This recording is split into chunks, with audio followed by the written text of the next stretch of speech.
Be subscribed. It's free. If you don't ask your son, ask your daughter how to. Just one click. Thank you. Thank you. I see you. Aha. Thank you very much. Thank you very much. I'll see you tomorrow. Thank you. Thank you so much for watching. Thank you. Have you subscribed? Yes, you. Have you subscribed? You. Yeah. Before you go, click. It's free. Click. Just that's it. Have you subscribed? You are laughing. Have you subscribed? Have you subscribed? Thank you. Thank you. Thank you. Hey, madam. Thank you so much. I can see you. I can see you. We have to get to 100,000 subscribers. This by the end of the year. How are we going to do that if you don't subscribe? Yes, you. Yes, you're about to click off. Why? Have you subscribed? It's free. If you don't ask your son, ask your daughter how to. Just one click. Thank you. Thank you. I see you. Aha. Thank you very much. Thank you very much. I'll see you tomorrow.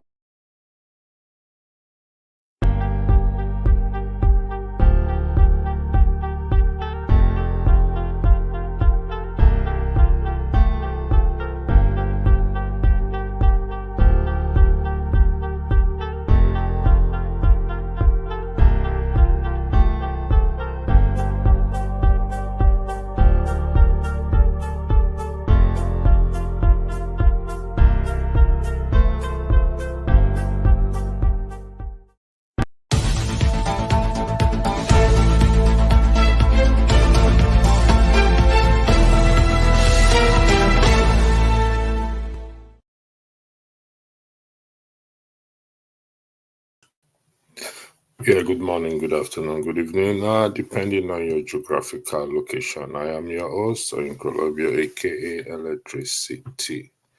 I hope you have a good weekend. This is the first broadcasting for today, Sunday. It's our usual Sunday service, first broadcast of the day. So, and you must have seen the topic, which is anger and revenge. Ahithophel. I'm gonna put the link there just in case I forget, in case those of you who want to jump into the platform to join the conversation, you can join and maybe carry the way. So to join the conversation. So yeah, you can see what's on the screen there. It's Julius Caesar friend Brute, Etu Brute. By interpretation, it means you Brutus. Literal meanings. Literal meaning means you Brutus, and also Brutus often translated as well. You as well, Brutus. You Brutus as well too, which are referencing to the betrayal of his friend Brutus that joined the conspirators against him. Now, why this Brutus issue? Most of us can identify with betrayal, which often leads to anger and revenge. And in that light, we will be looking at also uh, this here that says that we must apply the same principle and grammatical rules to the Bible and exercise common sense and reason with it as what as other books. Remember, this is from what? Shakespeare. The literal meaning of Brutus, etu brute, I beg your pardon, is you Brutus. And also can be said, also you Brutus is friend, is close friend. Above any other thing, more than any other person. And betrayal from close friends and family, it's more painful and hurtful, hurtful than a betrayal from an outsider. And you're familiar with the phrase that says that a man's enemy is among his own people. So that is what we're going to be dealing with today. Again, I'm going to highlight it for the purpose of the audience that we must apply the same principle and grammatical rules to the Bible and exercise common sense and reason with it as other books. Most people find that last difficult to agree with, in the sense that we cannot apply common sense or use common sense when dealing with the literature book called Bible. That is incorrect. That is also not consistent with what? With the scripture. And when you say common sense, the senses as organ of sense has to do with the eyes, ears, nose, tongue, palate, fingers, and the nervous system in general. So if you can see the reference there, Hebrews 4, Hebrews 5:14, but oftentimes it's good to read from maybe verse 12, verse 10 to 14. But the emphasis is on what? On 14 as well, to which tells us how we should use our senses when applying to the word of God. It should be exercised. Then we now apply it. Remember, it must be taken literally from what we are looking at. Then also, I go further to say the faculty to be angry is God created and perfectly sinless in itself. The misuse of it and all other faculties, what God condemns. Anger is allowed, what? It's allowed by the gospel, but not sin. Anger is allowed. You're allowed to get angry.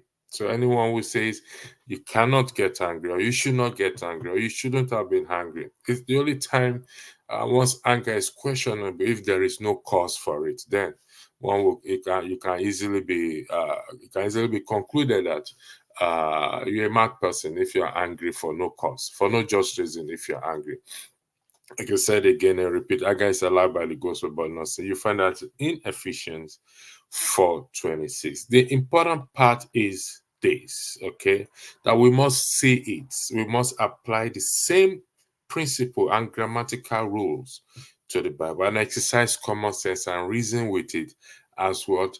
As with other book. Now, it is not an amulet, a charm, fetish, or a book that will work wonders by its very presence. And you will recall that back, even some people still do it, they put it under their pillow or they hold it against their chest, thinking, if you've ever been, some of you have been in an aeroplane or sat by somebody who has a Bible with them, and you're experiencing turbulence. You see the way they clutch the Bible.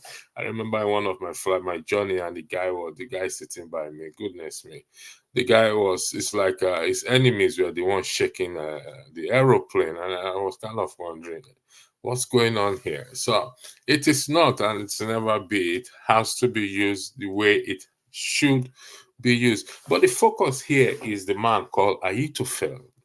And some of you who are used to the literature book called the Bible will be used to this story of Ahithophel and David. And it's David's friend, and not just friend, also a counselor. And some time back, up to now, people still pray, oh God, turn the counsel of Ahithophel, turn the counsel of my enemies into foolishness.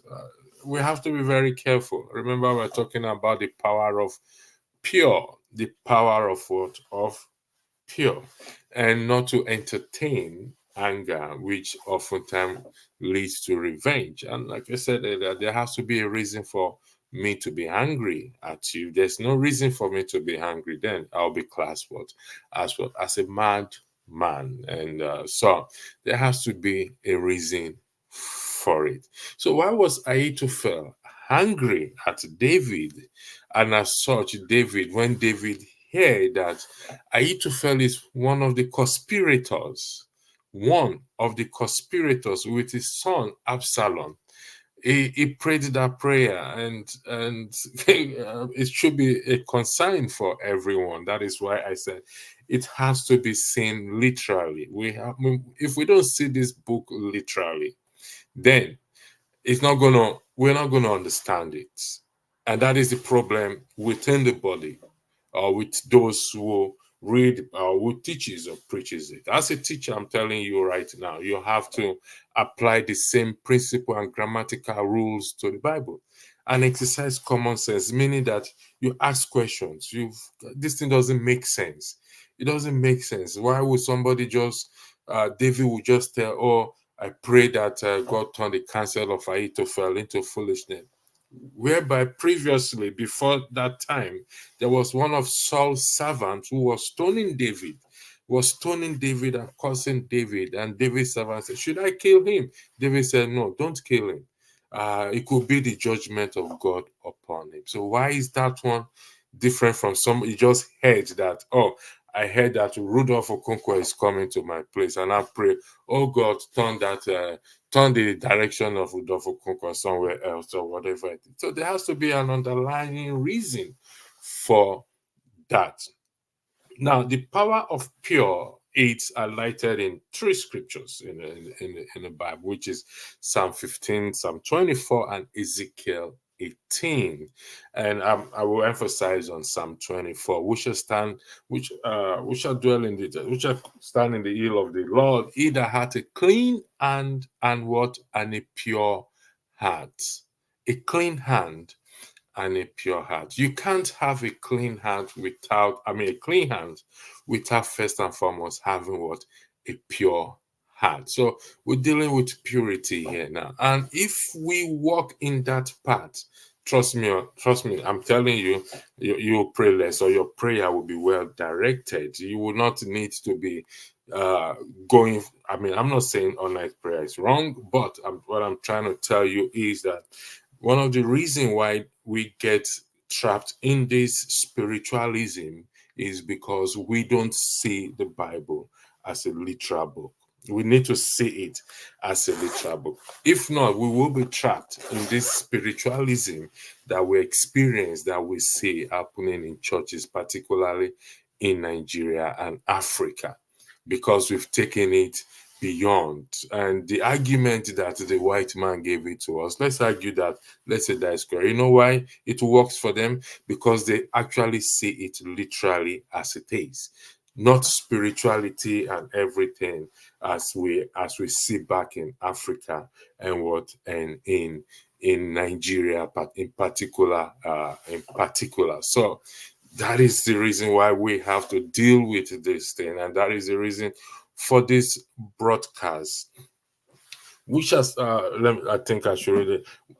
Either had a clean hand, Psalm 24, verse 5 and 6, verse 4, 5, and 6. That same person that have a clean hand and a pure heart will receive the blessing. And I got taken by that. So if all I need to receive blessing from God is to have a clean hand and a pure heart, if that is all it takes for me, if that is all it takes for you to receive a blessing from God, all you need to do is to have what? A clean hand and what? A pure heart. It makes this life easy. It makes understanding this book easy. It takes away this cloud of spiritualism that we've seen people have been drawn into, and is now causing confusion within that. So, but how do I get to that point to have a clean hand and what? And a pure heart? And that's where the story of David and Ahithophel, like and most other stories in the Bible, comes into play, because it's about dealing with relationship. And when I say relationship, I'm just not talking about husband or wife. I'm talking about in general, father to son, son to father, daughter to mother, in general, even from employee to employer. So every one of us can identify with anger, because if you say you've never been angry in your life before, then you need to be checked. We need to check you.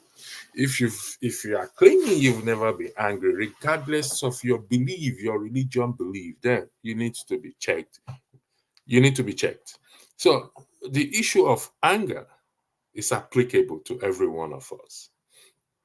So David, Ahithophel. Ahithophel was a counselor and a friend to David. And David prayed, "Oh Lord, turn the counsel of Ahithophel into foolishness." What did David did to Ahithophel as such?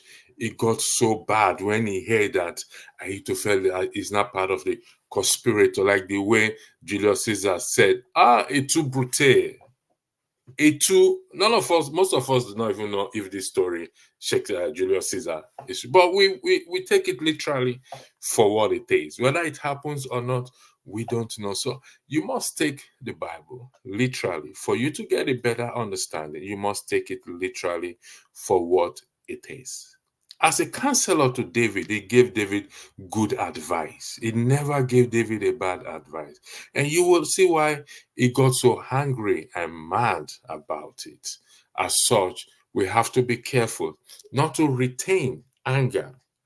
Because by the moment time we retain anger in us, it oftentimes leads to what? To revenge. Now, without a shadow of doubt, we're going to have enemies. If we are not going to have enemies, Jesus Christ will not say, love your enemies. And unfortunately, this enemy can be your father, could be your mother, could be your brother, could be your sister.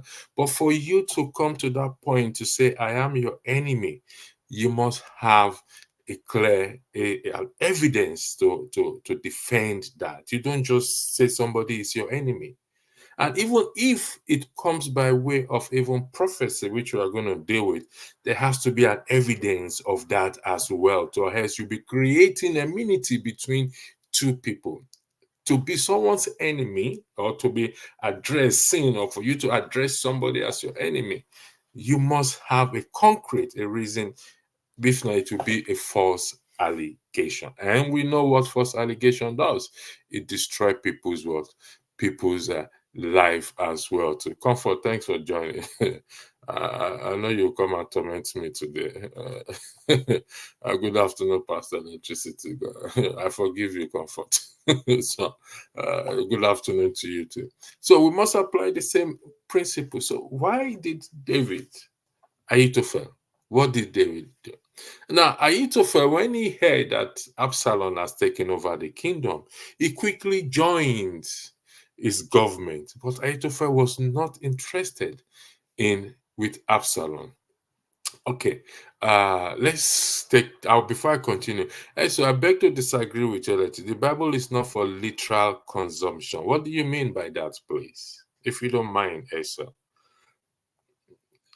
It's not for literal consumption. Could you clarify what you mean? You have to read it. You read books. So if you don't read it, how do you consume it? You have to read it literally. Anger. If you do you identify with anger? So this is have your say. It's a Bible study, but it's have your say. Thank you for that. You just posted the Bible is not Quran or other literature, but that you can use grammatical rules to study.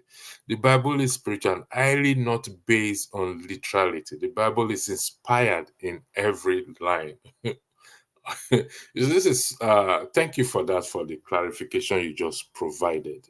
Eso, it is a literature book, and you must apply the same grammatical rule. Let me put it up again. We must apply the same principle and grammatical rules to what? To it, and exercise common sense with it as other books. Now, I'm going to ask you a question, Eso. Do you identify with anger? Have you ever been angry with somebody else, or somebody has been angry with you? Do you mind answering that question for me? Please, Eso, if you don't mind. Have you ever gotten angry with anyone? Eso, if you're there, please. This is how you say. Like I said, we have you ever gotten angry with anyone before? Your disagreement is welcome on board, so we need to clarify this. Well, this is your. I will appreciate if you can say that for the benefit of those who are listening to us and will listen to us afterwards. Have you ever gotten angry in your lifetime? It's for your own good for you to answer the question yes or no, because people they've seen what you highlighted, Your disagreement is highlighted. Your clarification also has been highlighted. Good. Thank you very much for. I do.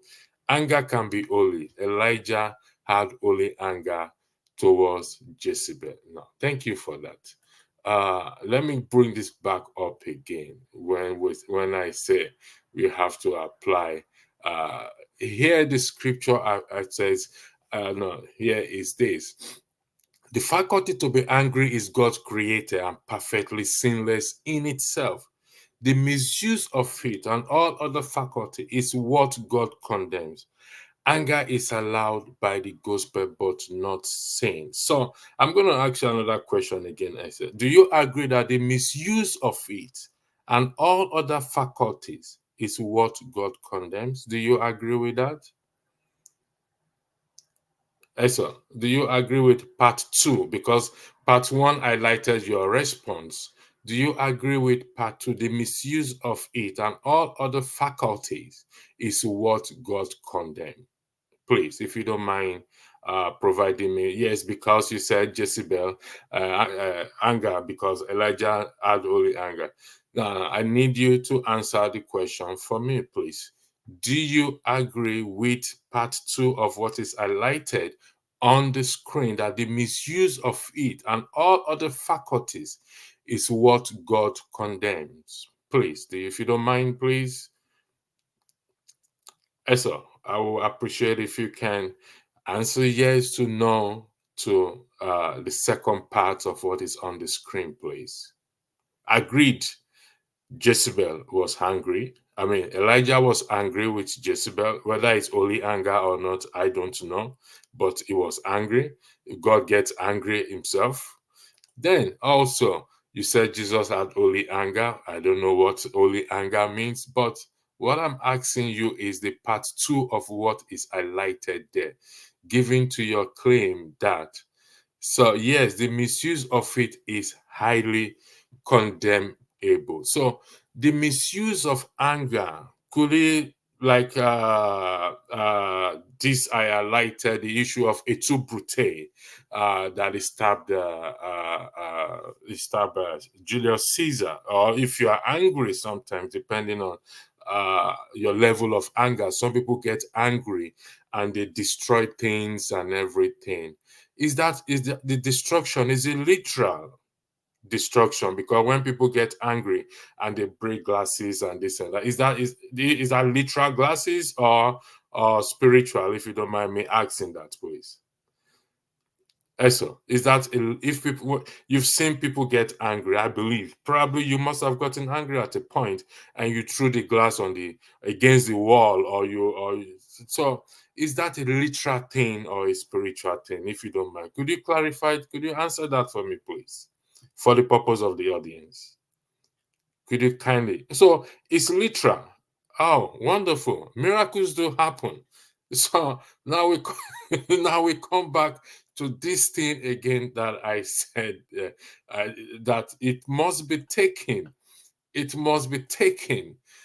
We must apply the same principle and grammatical rules to the Bible. Now, here again, I ask you: the stabbing of Brutus on Julius Caesar, is it literal? Yes, it is literal, even though we don't know about the story. You see, I'm not denying spirituality, but I'm telling you as a teacher that you must apply the same principle and grammatical rules to the Bible, and exercise common sense. And I did highlight here earlier, just because maybe you just joined, and I did highlight here. Where is it here? That this is it here again. No, sorry, here. Organ of sense, as the eyes, ears, nose, tongue, palate, fingers, and the nervous system in general. And I gave you a scripture for you to go check about it, where Paul argued that strong meat are for those who are by reason exercise their senses to be able to discern good or what or evil. Now, if you are a Bible scholar, because I don't know if you are, you read Bible history, that is a Chinese practice to exercise their senses. That is what Paul extracts to explain what it means to exercise your senses. And how do we exercise our senses? We will come to that. Well, let me go to, thank you for that. You answered the literal. I really appreciate you responding. So that means when you're reading it, you must apply the same principle and grammatical rules to the Bible. Wherein at all it is possible, you must apply it. But going back to the story, let me ask you this question. Uh, uh, also, for the purpose of the audience or viewers that will come to see it tomorrow or watch it later on, you've said anger is literal. So please stay with me. The story of anger, Ahithophel and David, as to why David. If you know why David Ahithophel was angry. In fact, let me put you on the spot. Thank you. Do you know also why Ahithophel was angry with David? A yes or no will suffice, just to save time. Do you know why Ahithophel was angry with David? Literal angry, because you said we should not mix yes, you should not, we should, what did you say here again? It's not like the Quran, or it is like the Quran, for crying out loud. But I'm going to highlight something here. It's like any other book, any other book. Just take it like that. It's going to help you. I'm being honest. Read it like any other book.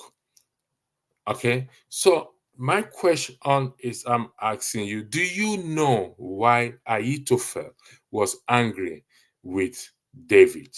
Okay. You said no, can't remember precisely. Okay. When you say you can't remember precisely, that means you remember a bit. What is the bit that you remember, if you don't mind? Uh, what is the bit that you remember? Okay, because you see, we're trying to bring sanity. You and I and everyone who is going to watch this video is trying to bring sanity, because this issue of spiritualism is creating problem, because we don't see it as the literal thing. We don't read it literally, and that is why when they say Jesus walked on water, he literally walked on water. When he said he turned bread into what? I mean, he turned fish and bread into 5,000 fish and this and that. It's literally, I mean, there may be some spiritual distance there because it's a miracle, but it's a literal bread those people ate. Would you, I mean, you agree with me that they ate literal bread as it is? So, Henry, thank you for joining. You said David's story is fictional. We can argue that from now till thy kingdom come. But one thing we cannot deny is that there was an issue between David and Ahithophel. And as such, Ahithophel was angry and looking for a perfect time to take revenge from on David. Remember, we are talking about clean hands and a pure heart. Psalm 24, but I take it from Psalm 15, Psalm 24, and Ezekiel 18.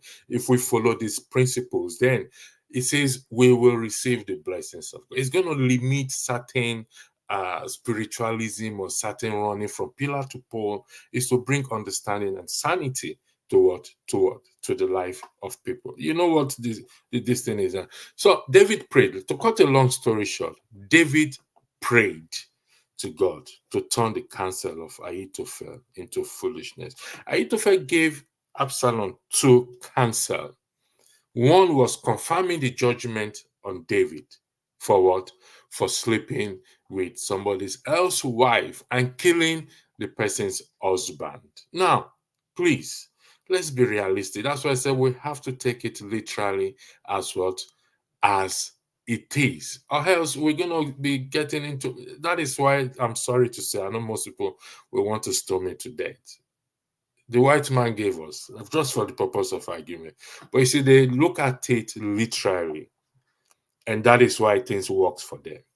But because we spiritualize everything, things don't work for us. Take it to the market, I'm telling you. We spiritualize everything. Everything has been spiritualized. That's why things don't work for us. It does not work for us. Wijapa to come to a place where it works for them. In Nigeria, people key into these miracles because they want things to work for them, even though the economy does not even support anything.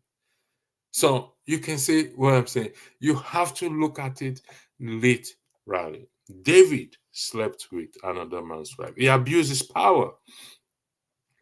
Okay. And each and every one of us on this platform, in the comment section, then we'll be able to identify, we will see ourselves. We will see, we will see ourselves. It may not align, it may not be the same pattern of story, but we will see ourselves in David, or we'll see David in us, whichever way you want to say, also Ahithophel in us. This is to prevent what happens. Romans 15:4. Whatsoever things were written aforetime were written for our learning.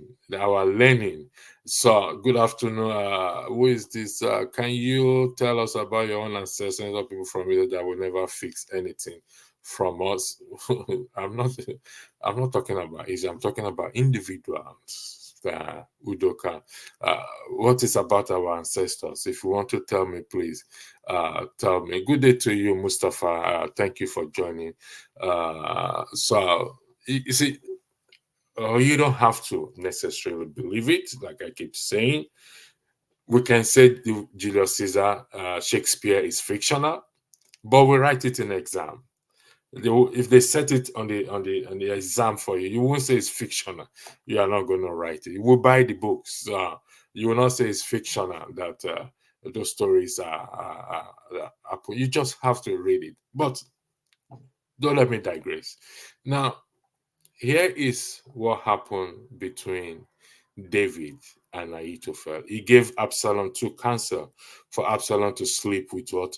With David's concubine in what? In the open. That is confirming the judgment of God on David for taking somebody else's wife and killing the person's husband. He said, you did yours openly. In secret, I will do mine in opudential. So that is the judgment. David never went scot-free. Okay, in respect to that, there was trouble in his life. The second one was equally a good counsel.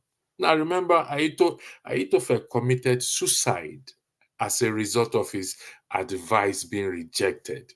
So imagine, Henry, Eso, I advise you, for example, on an issue, and I refuse. You did not take my advice. I got angry and I went to commit suicide.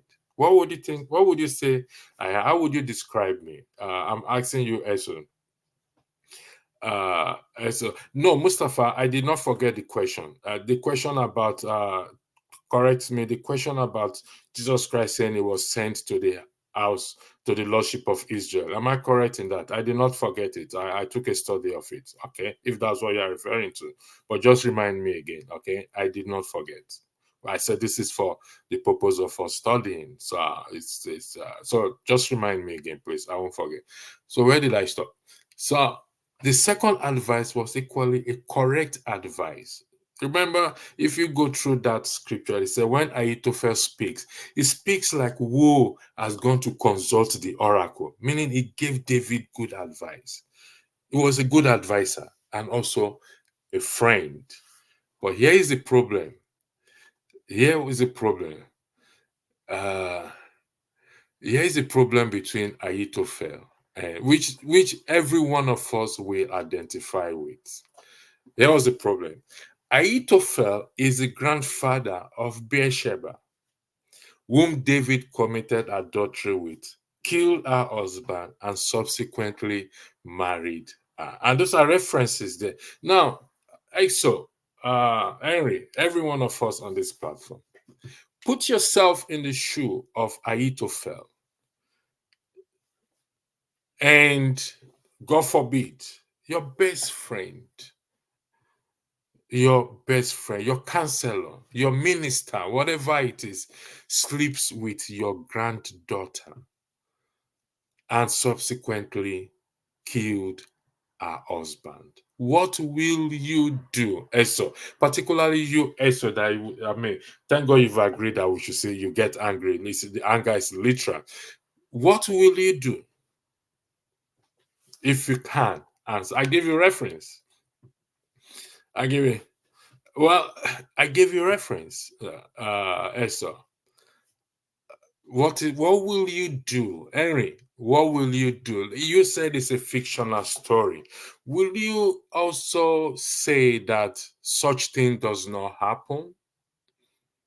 Betrayal, Henry? Henry, do you mind if you can answer that question? Because it's easy to stay behind the screen, and I believe I put the this thing there, the link there. So, Henry, would you say that this thing I lighted on the screen that you are reading does not happen? It's just a question, because you said it's, if I agree with you, it's all a made up story. Would you also say that betrayal is also a made up story? So you are saying, you just answered that betrayal is national among human beings. Thank you for that. So why then do you say that story is a fictional story? It never happened. Why then? Now, also, thank you for that. You said you will be angry, but don't know what the response will be. Thanks for your sincerity. And I appreciate it. So you're coming back to the you coming. So it is natural among human being, Henry. So these people I'm talking about, they are human beings as well too, who once lived here, because it is those who know you that will tell your story, or you will tell your own story. They call it biography or autobiography. So they will tell your story in the next maybe 20 years or 50 years after you die. The same response will be given. This Henry Gabriel story, Henry Johnson story is a fictional. It never happened. Maybe sometime, some years to come, maybe after we've passed away, they will talk about the story of Tinubu and Buhari and Donald Trump and everybody, or Hitler. Can we say Hitler's story is fictional? No, because people who lived at that time, and some of them are still living, I believe, during the Holocaust, whatever it is, are telling the story. But those people will die. The history is written down for purpose of history, and that's why I keep saying again, I'll go back to it again, that you must take it what literally as it is. That is it. You must apply the same principle and grammatical rules to the Bible and exercise common sense and reason with it as other book. So back to the issue again. Ahithophel, David slept. Ahithophel, I mean, sorry, uh, David, Absalom, I beg your pardon. Bathsheba was Ahithophel's granddaughter. Ahithophel's son, Ulai, and Uriah, and Joab, they are all in the same army. They are all military men for David. So they know each other. So it's a betrayal. They know. Joab know. Everybody knows that that is it. So, but Ahithophel committed suicide because he wanted to revenge. The focus is for us not to revenge. That is the main focus.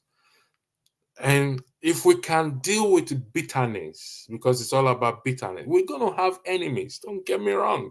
Because as it is, Ahithophel and David are enemies. And that is why David prayed, turn the counsel of Ahithophel into foolishness. He didn't pray against Ahithophel. Look at this, look at that statement very well. He never prayed against Ahithophel or prayed that God should kill Ahithophel or God should kill my enemy or let my enemy fall down and die. No, he said God turned the counsel of Ahithophel into foolishness, because that counsel Ahithophel, he knows that whatever advice Ahithophel gives Absalom, the advice is correct. And the second advice he gave Absalom was absolutely correct, because David was at his weakest point in life. And he knows if he pursued David, he is going to catch him and he was going to kill him, because he wants to revenge what he did to his granddaughter and the granddaughter's husband. And we all can identify with betrayal, with anger. But we must not retain it, because he said, do not let any bitterness dwell in you. The retention of bitterness often lead to what? To revenge. We're gonna have enemies. Don't run away from that. But we have to deal with the anger ASAP. And as such, it says in Ephesians 4, it said, be angry and sin not, and do not let the sun go down on what? On your anger. Now, the question I'm going to ask is, when he said do not let the sun, also in particular, do not let the sun go down on your anger, is he referring to a literal sun or something spiritual? I think it's Ephesians 4:26, if I'm correct. Yes, I think I have it up there, somewhere there. Yeah, this is it here. He said, anger is allowed by the gospel, but not sin. Ephesians 4:26. He said, be angry. Be angry. You are allowed. It's here that the faculty of anger, the faculty to be angry, is God created and perfectly sinless in itself. He says, so be angry, but don't sin. Do not let the sun. So also, let me go to the comment again. The sun, the reference to the sun there, is it a literal sun or something spiritual? Also, I need you to answer that question, please. I will appreciate if you can answer the question for me. The sun reference there in Ephesians 4:20, is it a literal sun or something spiritual? Because you're more or less against something to be read literally. So, Eso, I know that sin of David, but didn't know that aspect of the grandfather of the lady involved. Okay, so I'm going to highlight that. Have you checked it out to check that? So, Ahithophel is the grandfather. You see, we skip when we read, like I said, by the special grace of God. I can't tell you the amount of time I've read the scripture back to back, Genesis to Revelation in second, and we will be doing that as well too. We skip genealogy, because when you read that genealogy, it tells you who is who and who is who and who is who. You will find it in the genealogy how Ahithophel and Bathsheba are connected. So Ahithophel is the grandfather of Bathsheba, meaning that Ahithophel's son is the father of Bathsheba. So you read it, it's there. And so I'm glad you did say, let me highlight your comment again. Where's your comment again? Yeah, you said you know that since you know of the sin of David, but didn't know that aspect of the grandfather of the lady involved. So you can see that we're coming back to the same thing I said, I highlighted earlier. It must be seen literally, grammatically. The same principle must be applied, because when we now spiritualize it, we are living in a different world. But these things, even though we're not there, it happened. And even if we disagree that these are fictional stories, we cannot disagree to the fact that we get angry, and at times it tends to what leads to revenge. We get bitter over something. We're human.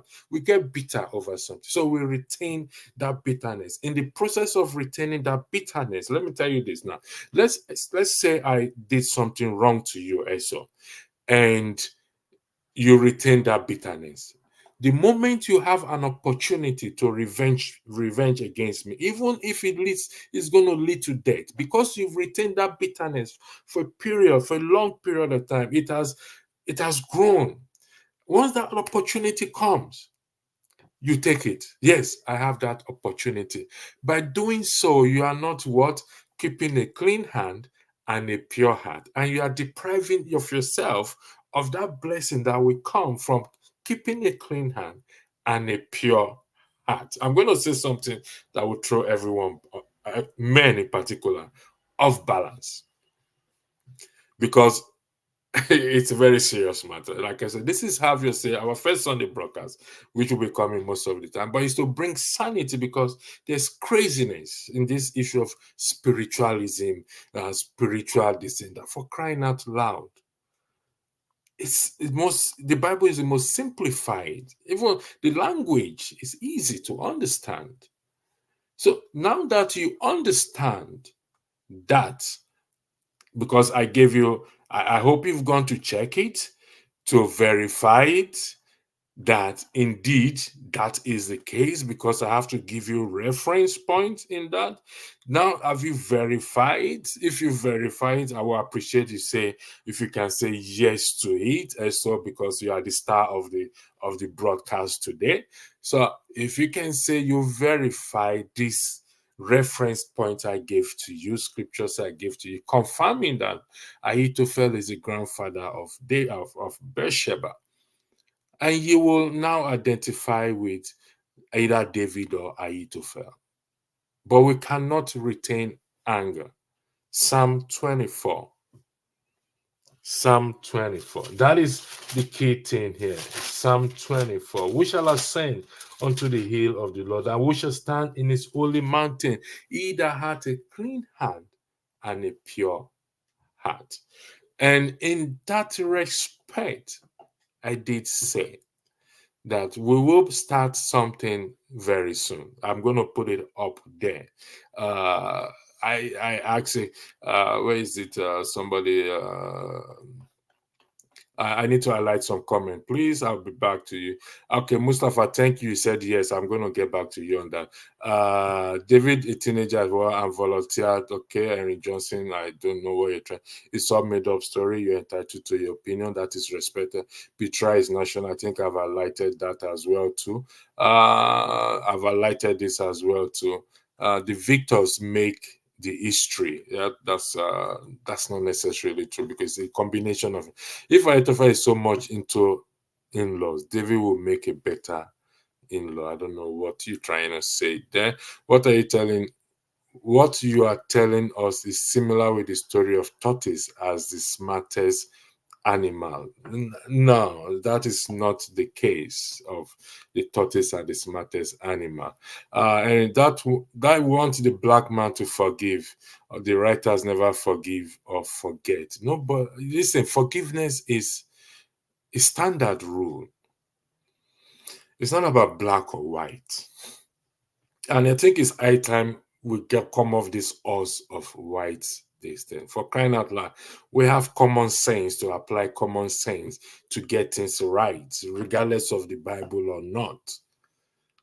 Except we are saying we don't have common sense to fix what we can fix, and oftentimes we often refer to the. And Henry Jones, I don't know where you. Those most of you that said, "Why don't you just leave the white man country?" Yet millions are still jackpotting to the white man country.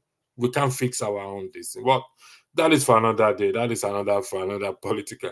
Ahithophel chose the wrong person and went for it. No, Ahithophel did not choose the wrong person.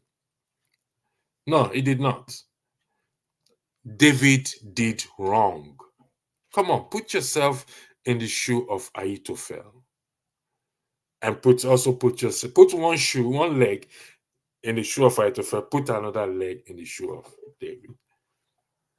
Ahithophel committed suicide. Got nothing to do with God. His advice was rejected. God was not interested in Ahithophel. God was interested in Absalom. But yet, his advice was rejected by Absalom. Should he have gone to commit suicide? A man who is recorded that his advice is like one who goes to consult the oracles. He's never wrong in his advice. The two advice he gave to Absalom were perfect. So, again, David was a man quick to repent, and so God protected him. Thank you for that. You see, that's why we're talking about the pure hand, the clean hand, and a pure heart. Now, that does not mean you're not going to do wrong. You're not going to make mistakes, but take it from me again for the record. You get punished for it. Either if it's something you make, if you kill somebody, get it right now. The law will take its full course. on you, whether you cry for repentance to God or not. We must get this thing straight. If you break the traffic light or any crime against humanity, let me put it that way, in a sane society, the law, you will face the full force of the law will come upon you in that regard. In the case of David being the king, his house was bastardized. His son slept with his daughter. There was issues. Those are the judgments that God.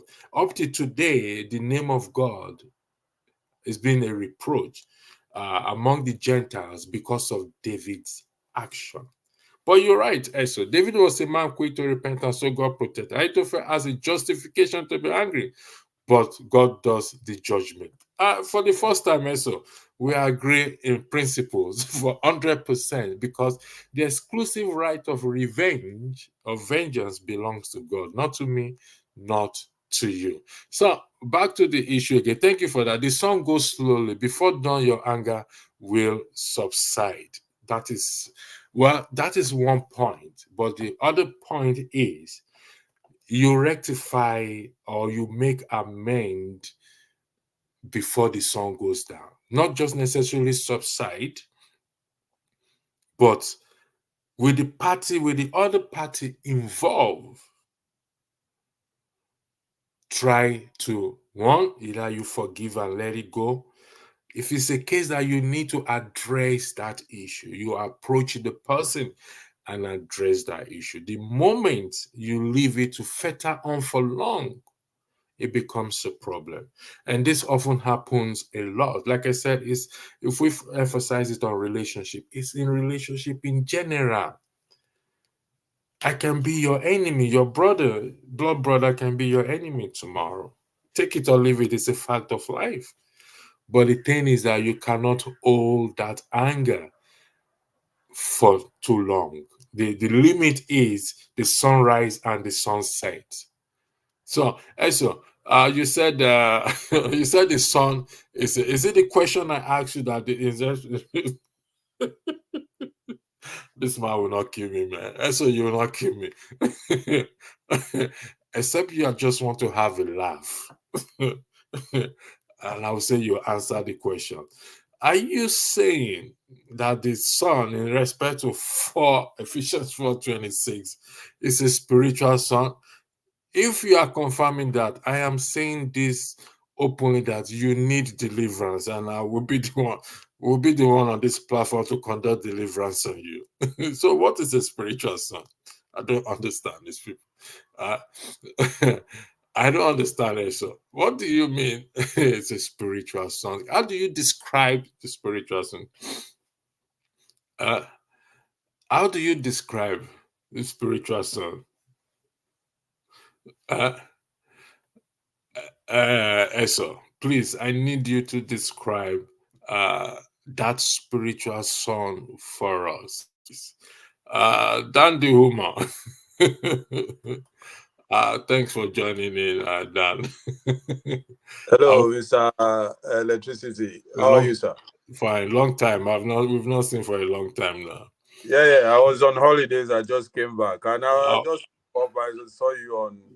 I thought I should know what's going on and what topic are you dealing with? Was it serious? well, we are having our first Sunday broadcast, which is Sunday service. We're looking at the topic is of anger and revenge. For the story, it's about. Okay, let me highlight this for you. It's about this now. What you're seeing on the screen, Ahithophel is the grandfather of Bathsheba, whom David committed adultery with. So it's about anger. Now, imagine you being Ahithophel and a friend of yours, your advisor, sleeps. Do not only sleep with your granddaughter who is married, equally also kill her husband. How will you be? What will be your response like? Well, that is why I joined him because I was listening to you and what the other guys were telling you there. But if somebody sleep with my granddaughter and kill the husband because of his own, I don't know, lust or whatever. He abused his power. He abused his power. He was a king, so he abused his power. Yeah, that is what I'm talking about. If you use that power that, okay, I'm going to sleep with this and then kill the husband, so that maybe he's afraid that the husband of this person will take revenge, that you want to take my wife or whatever, something like that. So it's better to kill the man so that he will be safe. You understand? My reaction as a person, I'm a forgiving person, to be honest with you. I don't believe in that type of revenge, eye for an eye, tooth for a tooth. I don't really, as a person, you understand? That's good. What's this case? This case is different from other cases where you Yeah. might, this is a kind of personal issue that, oh, this guy did this and this because he has more power than me or something like that. No, they are friends, and there is also his advisor in his one of his advisor in his cabinet. That's what I'm saying. This, is close to him, or Yeah. they together. In things like that, how would I do it? I don't think I will revenge. I will not call it vengeance to bring peace to myself, but I will see it as, maybe you give the person time. Like you were saying, some David repented instantly. He realized what he did, and maybe went on his knees. He couldn't believe, wow, did I do this and that? If you see such some people will do something to you, they will never tell you sorry. They Okay, will never that's true. they will never show remorse. Of they will say, waiting he could do something like that. I don't do, I'm waiting. That's a different issue. If he appears in that side, you might be tempted to say, you want to know what I could do. Okay, I will do something like that. But someone like me, how I've been living my life, I will walk away. I would prefer to walk away, because if I commit the same sin, if I want to revenge, I will kill the person. Do I want blood in my own hand? I think you understand now. What, do I want to commit the same sin David committed and was crying and begging and probably all his life? Dan, stop there. You just highlighted one important thing. Do you want to commit the same thing that David did? Thank you. Go ahead. Yeah. So if I know I don't want to commit that same sin, because the only solution to bring happiness to me is to kill David. So if I know I don't want to commit that same sin, and the way I've been living my life, I've seen hell in my life. If you know my utterances in this our Yeah, conversation, of course, I I've do. seen a lot of dangerous things in life. I, sometimes they say leave it to God, or if you don't believe leaving it to God, you just say, my brother, let them call me a fool, no problem. You win, you win. Just they go. I go my way, and that attitude has kept me alive today. Because there are a lot of things that happened to me. Assuming I did what they did to me, maybe I wouldn't be alive today. You understand? Because there's consequences too. Maybe if you can forgive, some people cannot forgive. You understand? So for me, the only solution I would have used in my own case is just to walk away. Like I walked away from a lot of things that happened to me, and I'm happy today. Even though sometimes you might cry inside your mind. Sometimes, oh, maybe I should have done that, but I don't think revenge would be the solution, because it's a personal thing. You know what I mean? It's something close. He was a friend. He was close to me. Maybe it's the devil that used him, or maybe he didn't wasn't thinking well, or maybe. So I will choose the option of not going directly and commit the same sin. Uh, you know. Yeah, thanks, Dan. I asked a question here about the sun, and if the sun is literal, and someone said here, the sun is not literal. People go to the moon today. Is the moon they go a literal moon or not a literal moon? The sun, if you're in Nigeria, the sun you're saying, is it not a literal sun? Is it a spiritual sun? I really don't. You see, well, the purpose of this is, we spiritualize a lot of things back at home. We don't see it literally. And I did highlight something. Let me take you back a bit. A bit of what I did highlight, that we must apply the same principle and grammatical rules to the Bible and exercise common sense and reason with it as other books. And most people don't agree with it, and I don't know why they find it difficult to agree with this, because it is a book. Whatever name you want, they call it. It is a book. So, and when you are reading it, you are reading stories. But the stories we're reading are stories of events that has happened for us to learn from. It's like we read about the Holocaust, we read about Martin Luther King, we read about a lot of things, histories, 1800 histories or 1600 histories.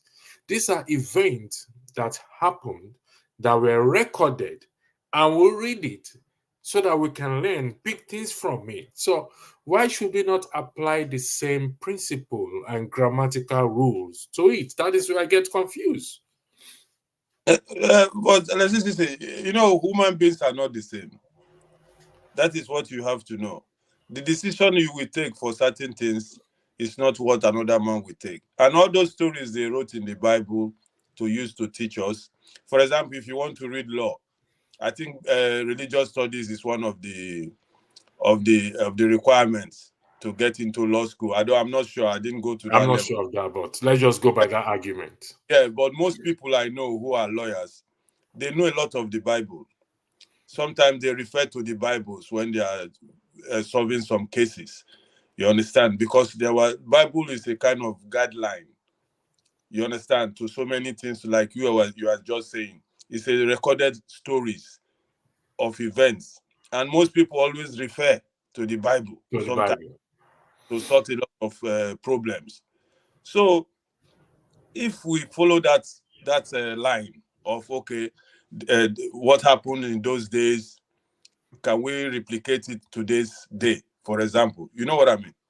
Sometimes people believe it. You understand? Some Yeah. people will say, I bet, don't tell me that thing. That one are their own. I will solve it my own way. You understand? So for me, what I do is I live day by day to day. What happens to me in life is what I use to live my life. I don't prefer to refer to something that happened maybe 1,000 years ago. Maybe the situation then is not the situation right now. But Mhm. then betrayal and revenge, it's something that we can identify with in the past and in present Of as course. well. And so when we now look at, for example, I highlighted this earlier, a tu brute is a Latin phrase literally meaning, and you brutus, or also this. So how many of us can confirm that this event Just happened? that you mean. but Well, but if they set it for you in an exam, if you are taking literature and it is one of the books or story you have to read, you have to answer it. of course. But the betrayal of Brutus on Julius Caesar, every one of us can identify with it because we see it and we experience betrayal, uh, even in present time, even in politics. Well, some people say Wike betrayed us, we did this and that, or Peter. Every one of us identify with betrayal. We may disagree with the book, but we identify with betrayal. And until we see it literally, then why must we spiritualize everything? I don't understand. And that is the problem in what is happening in Nigeria today, in Africa at large. So on that note, I decided to set up days for people to understand. Those who wants to be interested in this, it's called the Pure Tribe group. Pure Tribe. It's gonna be here for a while. I'm gonna highlight it every time, and how we can bring ourselves to this point, because the craziness. I mean, if you look at the things happening in churches today, it's. I don't know if you listened to this last video, that one video that just came out, when the man said the first fruits bring all your January salary to him. You've not seen the video. I've but I've seen a lot of videos, my brother. I've He had said, it's an oracle. He is the oracle of God. We're going to deal with that next. So you see, we take these things lightly, but the fact is it destroys life. Yeah. Now I can understand that the same way people japa for a better life, the same way people in Nigeria wants to key in into these miracles or this and that to get them out of that poverty or out of that problem. We can draw a balance there, okay? But in the case of this that is happening in Nigeria and Africa, it has not changed anything so far. Electricity. Let me Right. just 1 minute point in what buttress your point about this Nigerian situation. Nigerian churches, for my own opinion, I don't know, it's just a criminal enterprise. People who are trying to survive. You understand? And they are using the situation of Africa and Nigeria in particular to use it to find money for themselves. Because if you look at all these churches, they are telling you, like this man video, I didn't say it yet, but what you just explained, telling you to bring your first salary and it's an oracle of God. This is just it's just criminality, nothing more than that, and hypnotism. Most of them use they hypnotize people. They use people's situation. You understand me now? Oh, I will pray for you. Some will change. This will happen. These are gangs, you know. I don't know. I've been in a church in Abuja many years ago that told us to give what we couldn't give. You understand? To give them something, you know, that before you give it to yourself, even you will think properly. Now he's asking us that thing we know that we cannot let go. We should give it to him, and we will see the miracle of God.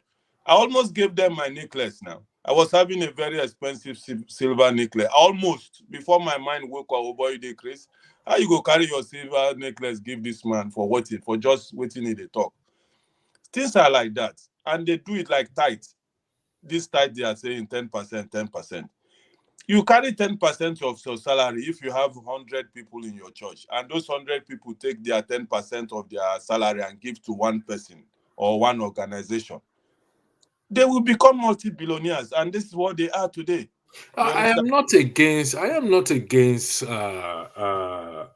people giving tithes. Even Christ, Jesus Christ, was not against it, but Jesus Christ weighed in on that, and he highlighted the most weightiest important things. The focus has been on it. Christ highlighted justice, mercy. He highlighted three things that they've completely ignored, and now focus on tithe. So Jesus Christ, I think that was Matthew 23, if I'm correct. I don't know if I'm correct in that quotation, but he weighed in on it. He's not against it. Let's correct the record. But what he is against is they've put it above the most important thing. Because let me tell you this. Let me tell you this, Dan. As a teacher, okay, my responsibility is to trust God to meet, let's say I have flocks about. My responsibility is to trust God to meet the needs of the church as a whole. So if you give 1 naira, for example, my response as your tithe, for example, my responsibility is to take that 1 naira to God and say, God, this is what your children have given. Please bless it. Bless them and bless it and leave God. Take, for example, when Christ fed the 4,000 and the 5,000 with 4 loaves of bread and 5 fishes. They multiplied. So it is for them to trust God to say, you know what, even though we got 5 naira as a whole, as a tithe, for example, God is the one that does the addition and the multiplication of it. And one of another reason also is this: they've taken the position not to work. And because they refuse to work, I use the word they refuse to work, and as such, they go in this path. But Paul, in his argument, I think Act 20, if I'm correct, in his argument, told them that, listen, I have shown you by example how you ought to labor with your own hands, meaning that he has told them, he showed them to work. Don't come and claim one position that you are a GO or this and that, and you are not going to work. Where is that? Where is it written anywhere that you're not going to walk? Where is it written that you should not walk? And these are the reasons that are causing the problem, and the economy also don't support this. This is what we don't understand, and this is why we're trying to bring sanity, because everything has been spiritualized, and it's No, a sad. Go ahead, Dan. let's Well, is Dan, it before you go, let me highlight a question somebody asked. The person asked a question: how did I come to the conclusion that Ahithophel was out for revenge? I believe I highlighted how I came to that conclusion in the course of my study, that Ahithophel is the grandfather of Bathsheba. There's no other reason recorded that will make Ahithophel wants to revenge David.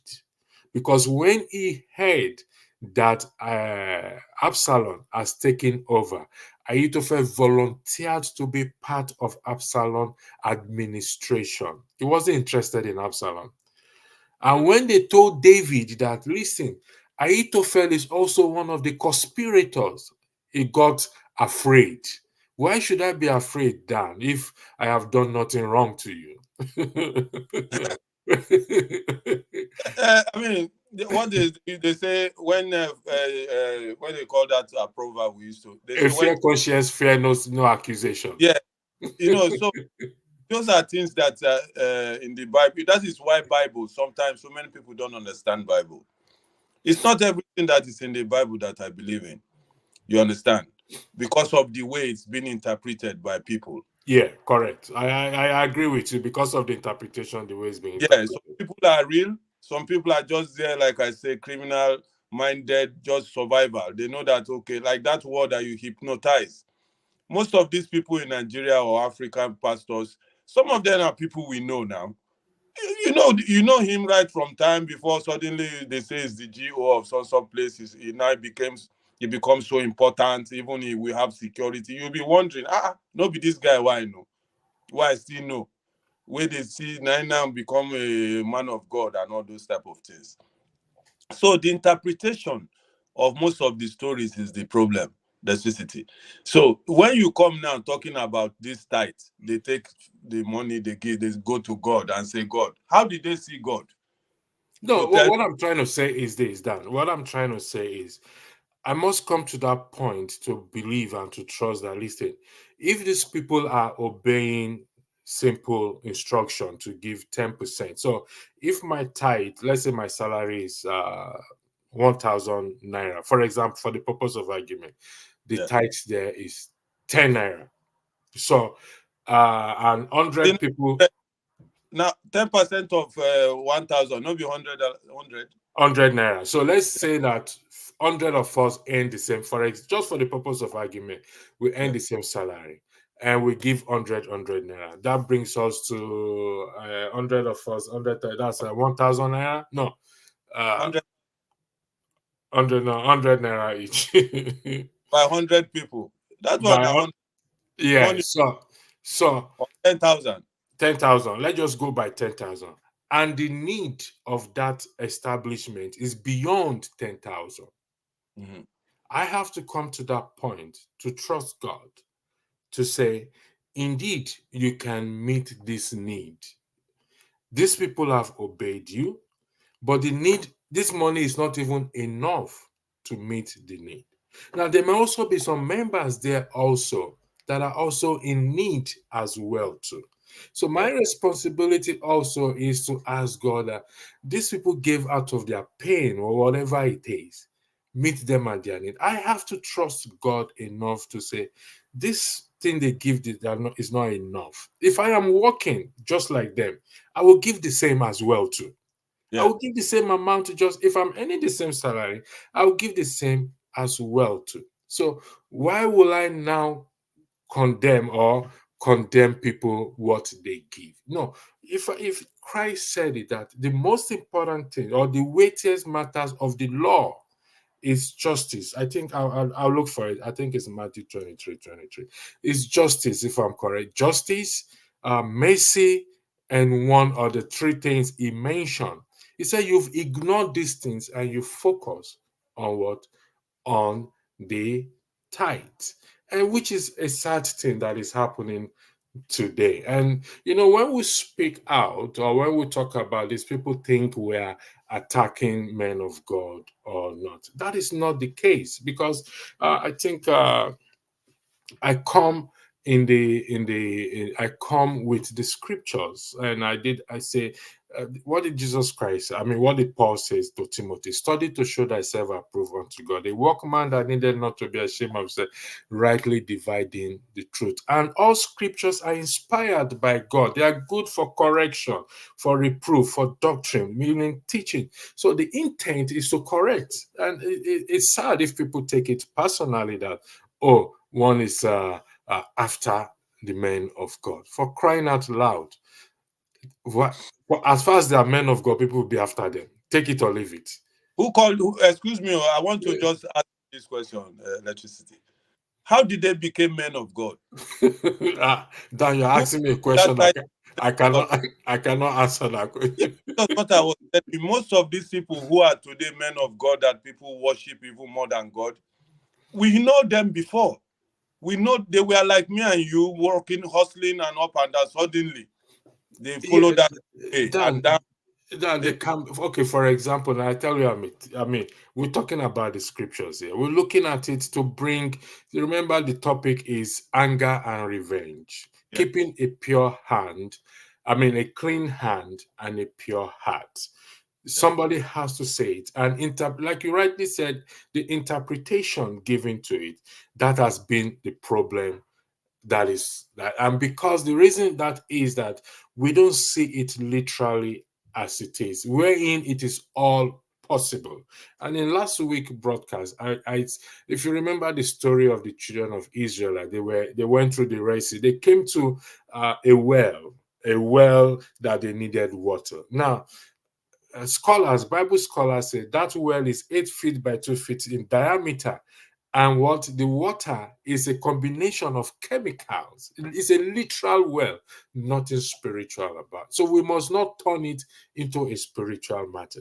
The truth is that when they got to that well, they wanted to drink from it. They couldn't drink. Even the Arabs that traveled by that don't allow their camel to drink from that water. So it is natural to be angry that we are thirsty and we want to drink water, and this water is bitter. So they complained.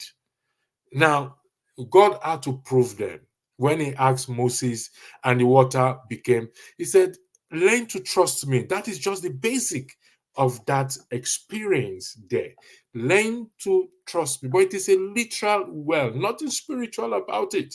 It's yeah, literal. It's like when we dig well back at home now. You know, when we start to dig, we get dirty water first. The dirty water will come, we continue to dig this. And sometimes we don't even get clean water. It is a literal well. And sometimes we throw alum into the water.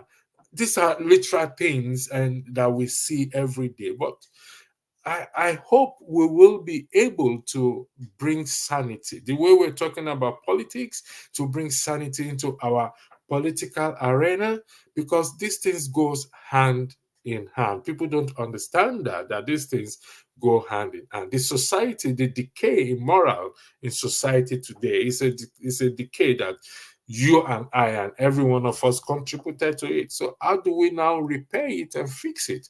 Is what we are about to do here now. But you see, I had to set up this group, and there's an instruction there for people, guidelines for people to follow. It's very simple. If you are interested in joining, you're welcome. That's the number there on the screen, because we have to get things right, particularly back in Nigeria. I'm scared the way things are going, either in the political arena or in the honestly, Dan, I am scared. I am being honest with you. I was scared 30 something years ago. That's why I ran away from Nigeria. You know what you say you are feeling now. I know it's not now. I felt that 30 something years ago. I was so scared of Nigeria that I knew that I will never grow up in that place because of the situation. All this, not nobody knows what is happening. Spirituality became a norm. Anything you say, oh, this and that, this Bible we are talking about now, they turned it upside down. most of the big preachers we used to know, suddenly you will hear stories. Oh, this man, they buried this on the ground, they bury a whole cow. So you start to ask yourself, so what is really this religion we are talking about? When these people, sometimes, I don't know if you ever felt it, sometimes you see this man of God, you think they are even God themselves. You understand what I'm saying? So Nigerian situation has nothing to do with religion. It's just criminal enterprise. Guys, hungry people who don't know what to do. They went to Bible school for 6 months. They came out. They called themselves men of God, and everybody started because of the troubles in Nigeria. But Dan, we are in the position to ask questions and seek clarification. We can't put all the blame on them. We can't do that. That will not be fair because, for example, I'm running this broadcast now. Have your Yeah. say. And I want people to come on the comment section to have their say. I highlighted their comment. They ask questions. Last week somebody asked question, which I will still have to listen. That is the way it should work, whereby people should ask questions and seek for clarification. That is why I said until we start to see literally, if we spiritualize it, then we're not going to ask questions because it's a case of it's a spiritual matter. You don't ask questions in spiritual matters. And that is absolutely wrong. You don't ask questions in spiritual matters. That is absolutely wrong. This thing is a literal thing, and you just have to ask questions and seek for clarification. And that is why I highlighted this. Before I go, I'm coming down. Ahithophel made the wrong choice. Let me just, you are wrong in that answer. Okay, I want you to prove me wrong. You only said I am wrong. What choice did Ahithophel made? And why did he make that choice? Because what choice did he make? What's his name again? Ojebe Eke. What choice did he make? Choice of what? Of joining Absalom, giving advice, or want to revenge? What choice did he make? How am I wrong in terms of the choice he made or wanting to revenge David?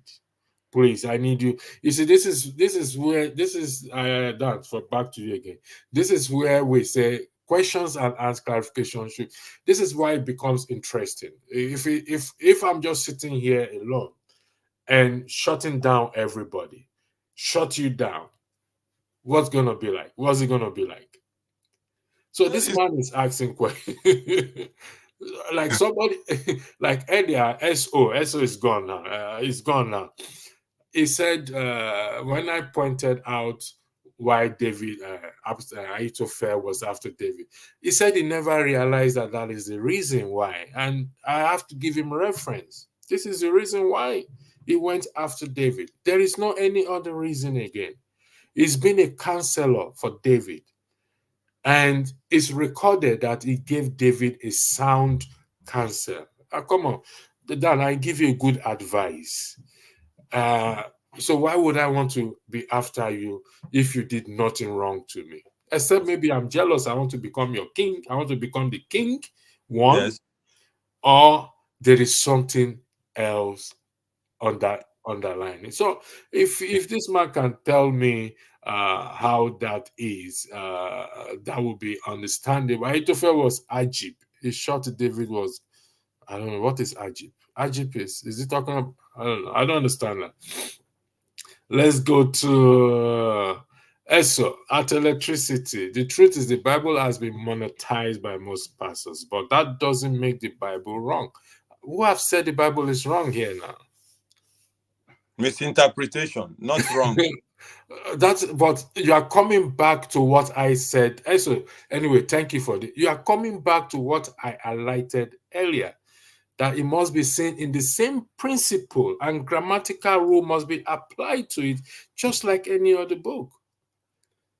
You just coming back in. You see, this is maybe people think we are here to joke, both in the political platform, and no, we're not here to joke.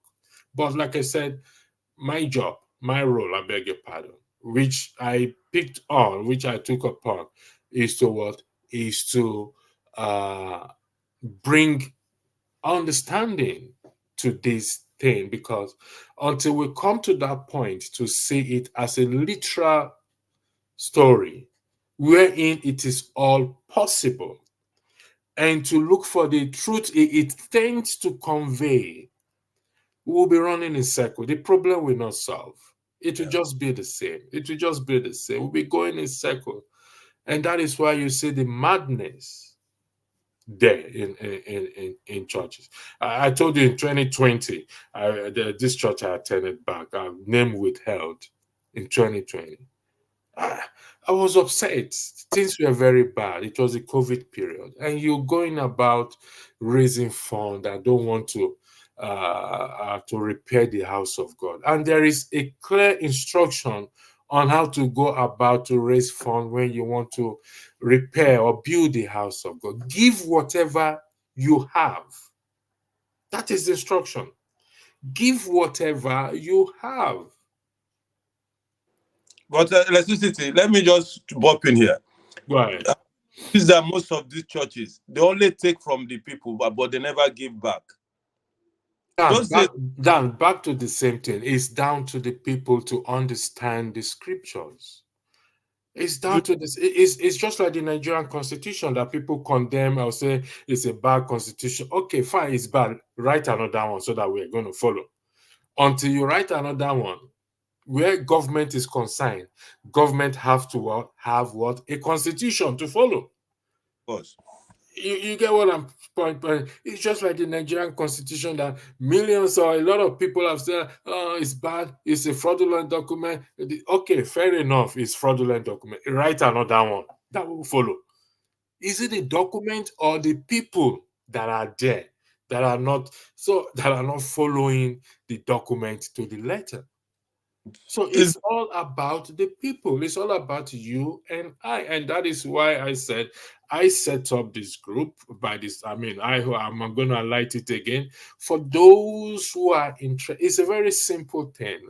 For those who are interested to join and just read the description and follow the guidelines. That's all it takes. It doesn't take anything out of anyone. And we'll be coming here every Sunday. Friday I do politics. Sunday I do this as well too. So, and I hope to do this for as long as I have the breath in me to do it. I want to thank you for doing all these programs. I used to watch them. Today is that I'm at home. I'll be going to work in the next 3 hours. So I thought I should join you. But yeah, you see, the point you are making by doing this religious program is because you know, and I know, and many Nigerians know that when Nigeria started going downwards through the bad way was when these churches and it's not only churches, when this religion thing became like, before religion is you go to, even sometimes you go to church, nobody even asks you whether you go to church on Sunday. Sorry, Dan, let me interrupt you. I have ignored Henry for some time, but I want to highlight what because I didn't want to highlight him. Somebody asked a question. It's a question. Henry Johnson, don't be offended. But I think it would be nice if you answer this question, because we are trying to bring sanity to the system, but you are trying to cause more disruption. And I've decided. But somebody asked Henry, did you finish any form of education? It's a question, Henry, if you can answer that question. And I believe Ojigbe Eke is asking this question based on your comment that you've been making so far. So Dan, the floor is back to you. Thank you. Yeah. I was saying that this religion, trying to use this religion to emphasize Nigerians' confusion, is that the religion thing that has taken over Nigeria today, you understand, is a problem. Many people don't want to agree on that. Like you were saying, if you say that, they say you are attacking the man of God and women of God and this and that. But the real problem of Nigeria as far as my memory can recall, was when this religion thing became a thing. Before, religion was not a thing. If you are a Muslim, you go to Friday, you go and pray. If you're a Christian, Sunday, you go to church. Maybe the Catholics, they used to have their own early morning mass and all those things. Nobody talked about it. And there was no money into it that time. You see a priest is living normal. Maybe some of them even have their bicycles. If you lived in the village, these setups, they have their bike when it's going. But suddenly, it became a thing of money. You understand? That is why I myself, Nigerian problem is, and you said this rightly there, they don't want you to ask questions. You understand me? Yeah, Anytime you, they don't want you to ask questions. They don't yeah, want you to seek for that's what it clarification. is. Because when they know that when you start asking questions, then they are in trouble. Because most of the thing they are doing is not normal. It's not normal because the last time I went to church, electricity, just 30 seconds. The last time I went to church, I will mention it because I don't want to hide anything now. I know go agree is the point of Nigeria now. We will not go agree again. I went to church in Gambia, a Nigerian guy who I used to know when he was moving with slippers. Suddenly, he became this miracle man. They call him now prophet. So one day I just came back on holiday. I said, boy, make I even go see what's in the happen. Do you know that since we've been talking now, that man has been talking about money? He didn't read the scriptures. He did. If he finished this money matter, he jumped to the other money matter. So I was asking myself, so these churches now, they only talk about money. It's a sad thing, Yeah, and I know people will say, let me throw some. When we talk about fellowship, okay, that means going to church and everything. Hebrews 10:25 gave a true picture of the purpose of going to church. It is to what? To encourage one another unto yes. faithfulness, because of what? For those who believe in the second coming of our, because of discouragement and everything. But that is no longer the case. No. It's no longer the case. It's there. Like I tell people, I come to you. You can never go wrong if you go to people on the point of view of the scriptures. You can't go wrong. No. I'll provide you the reference where you should go check it out to say, listen, what am I talking? What are you talking about? I told some people, you question prophecy. People don't believe it. Paul, in his argument, I think in 1 Corinthians 14 or 2 Corinthians 14, he said, let the prophets, one or two prophets speak, and let others judge. The word judge here is let others determine. Apply your common sense to what the person is saying. And the basis of judgment is the written revelation of God, which is the Bible, the literal book. Because in Jeremiah 28, there was a contest between the prophet Jeremiah and the prophet Ananiah. Jeremiah said something, Ananiah said another thing. Ananiah said, okay, Jeremiah said, well, I'm not going to argue further with you. But we know that when prophecy are given in the past, we know how it happened, how we determine it, how we judge it. So if yours is correct, so be it. Now, Jeremiah had gone away, and it is recorded that the Bible, God told Jeremiah to go back and tell that prophet that he has made the people to believe in lies because what he said was a lie. And this is the sad thing that we don't understand that. Like you rightly said, when things are misinterpreted, you put a lot of people's life at risk. Of course. So he was sent back to say, Ananiah, God did not send you to say this thing. You're lying. You see, it is not only you lying, you made people also to believe and trust in that lie. And in doing so, the people's punishment was doubled. The people that believe that, you see, this is very strange. Yeah. This is weird. The people who believed in that, their problem increased by double. And the prophet died that same year, because according to the record. So when we don't look at things for ourselves, that is why you see that problems are not solved. Because why? They trust or they believe in lies rather than searching it for themselves. You know, Hypnotize them. right. It's hypnotism. When they hypnotize you, if they tell you that this is this, bro, you will believe it because you have Dan, been. I disagree with it. I disagree that they hypnotize, because we have this thing for us to read. No, no, Yeah, I don't think they yeah, hypnotize. not everybody. I'm surprised that you know a lot about the Bible. I must commend you, man. I don't know that you are so religious like that. I wouldn't have the time to start searching any scriptures. You know what I No, mean? it's done. Done. You see this group I set up, okay? If you listen, it's an opportunity for everyone. I won't use the word opportunity. You see, you know those days when we go to hotels, some hotels they have this good news Bible everywhere, that is Gideon's Bible. Yeah, yeah. Gideon's Bible, yeah, the Bible is everywhere. No one has a monopoly of it. So you and I have no excuse. Now, I know the challenge it is to pick it up and read. Sometimes it's not exciting, it's not interesting. But it is like I highlighted, like I'm going to highlight one of that things here. Uh, it is not an amulet, maybe something you hang on the wall. This not a charm, not a fetish, or a book that will work wonders by its very presence. No, you can stand on it. You ain't gonna do nothing. You can put it under your pillow. It ain't gonna do nothing for you.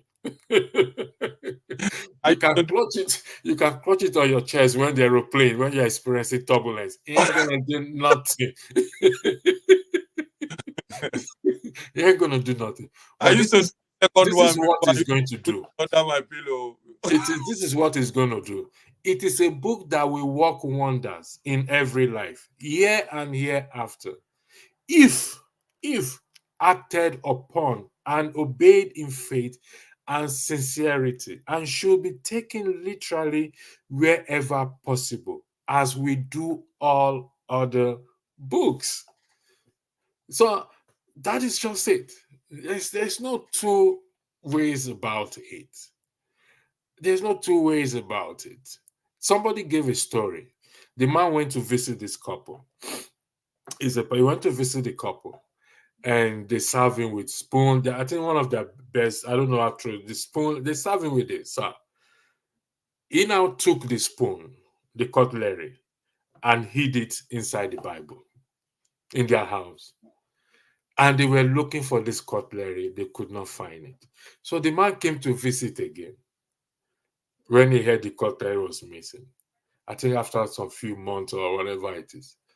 And he asked if they found the cutlery. He said, no, they've not found it. He said, go bring that Bible. And when they brought the Bible, the cutlery is inside. So that means you did not open this Bible at all. For the months that passed. And they will be saying they are Christians, you know. So that means they've not been reading the book of the holy book. Exactly. So it is your responsibility and my responsibility, or those who believe it, to read. That is how we can correct these abnormalities in the society. That's just the truth. I mean, this is what we call Bible study. Though we're doing it in a very, how do I use that word, informal way, or not the big way or people expect it. But this is it. You come with your question, and we deal with it as we ought to deal with it. So, and that is why.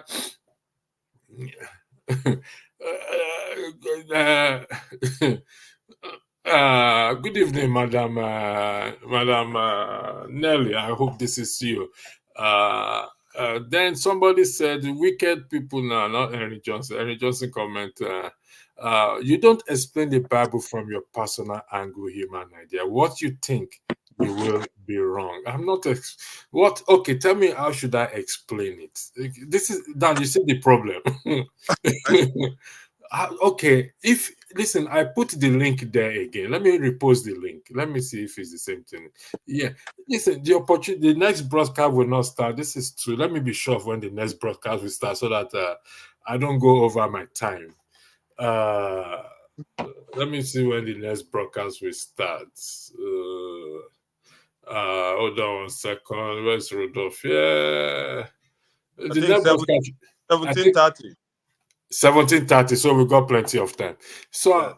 So that's the link there. It gives you an opportunity to come on the platform. Even if you're in Nigeria, turn off your camera so that the network will not, you have a good network. Turn off your camera.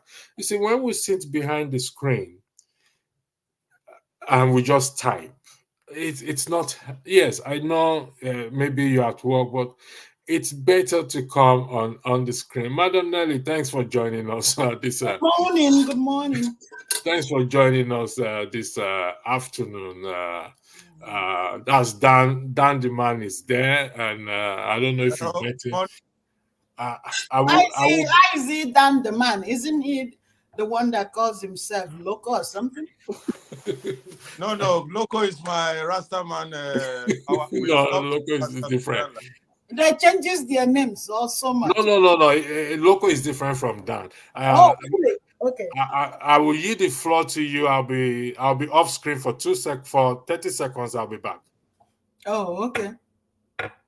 From the little that I've heard you guys discussing, you asking someone to read the Bible is not just reading it. You can read the Bible or any of the, whether it's a Quran or any book you're reading in any religious platform.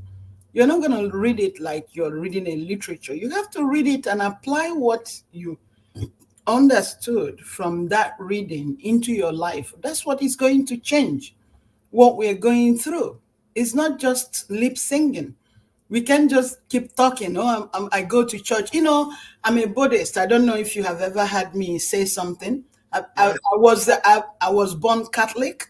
As one of my brothers is a priest, and my parents, they were so engulfed in. My mother goes to Jerusalem all the time. But in 1986, I became a Buddhist. So, you can't just, and when I come across, especially Nigerians, and I say I'm a Buddhist, they say, the first thing that comes out of their mouth, do you believe in God? And I said, okay, this God you're talking about, I'm looking at your behavior. You're not doing anything that is showing me that you believe in this God. So my thing with what Electricity just said that really made me come in, because I told you last time that I will come in, but normally when I wake up, I would chant maybe 1 or 2 hours or 3 hours of Daimoku, and then I will be free. So the thing is that whether it is the Bible that you're reading or whatever it is you're reading, you need to apply it in your life. You can't see wrong and you keep condoning it. And then you tell me you go to church, or you tell me, do I believe in God? So I'm a Buddhist. In the God you're calling, maybe the way I'm describing it is different from the way you're describing it, but it's that same one God. And as a Buddhist, I realized that I have the Buddha nature. I have the power. I don't need to go to a pastor to pray for me. I don't need to tell a priest to pray for me. I will pray and find out what is it that I'm doing that is making me miserable in this world. Am I a liar? Am I a cheater? Do I hurt people? And let me tell you, there's various ways we can do all these things. I could be a business person, and then I will deliberately sell something that is not good to you. I've committed sin by doing that. But in my mind, I'm a business person. Well, one time. Well, I'm really sorry. Let me stop. I was talking to someone this morning about this thing you just said right now, and I think there was an argument of it was talking about Igbo people cannot be trusted, and I think that was yesterday broadcast, and he said he made that comment, and everybody he said, but if that is the case, why? I think they imported some drugs from India that were substandard. I saw that. That was black. And somebody said, "Oh, it's because of the system." And I said, "But don't you have conscience? Don't you have?" But guess what? what Blackstone even said about the Igbos, it's not just the Igbos. It's everywhere. Yoruba people are not honest either. The Hausa people are not honest either. So But we have conscience. we can't just look at it, Igbo, Yoruba. Exactly. But it is, I said to people, you have to look at a human being first. A human being. That's the first thing that you need to look at. Whatever culture that they come from, that's secondary. All right. I'm an Igbo woman, and like I said, ever since 1986 that I became a Buddhist, I will not. It doesn't matter how much anybody pays me. I will not hurt you. I will not.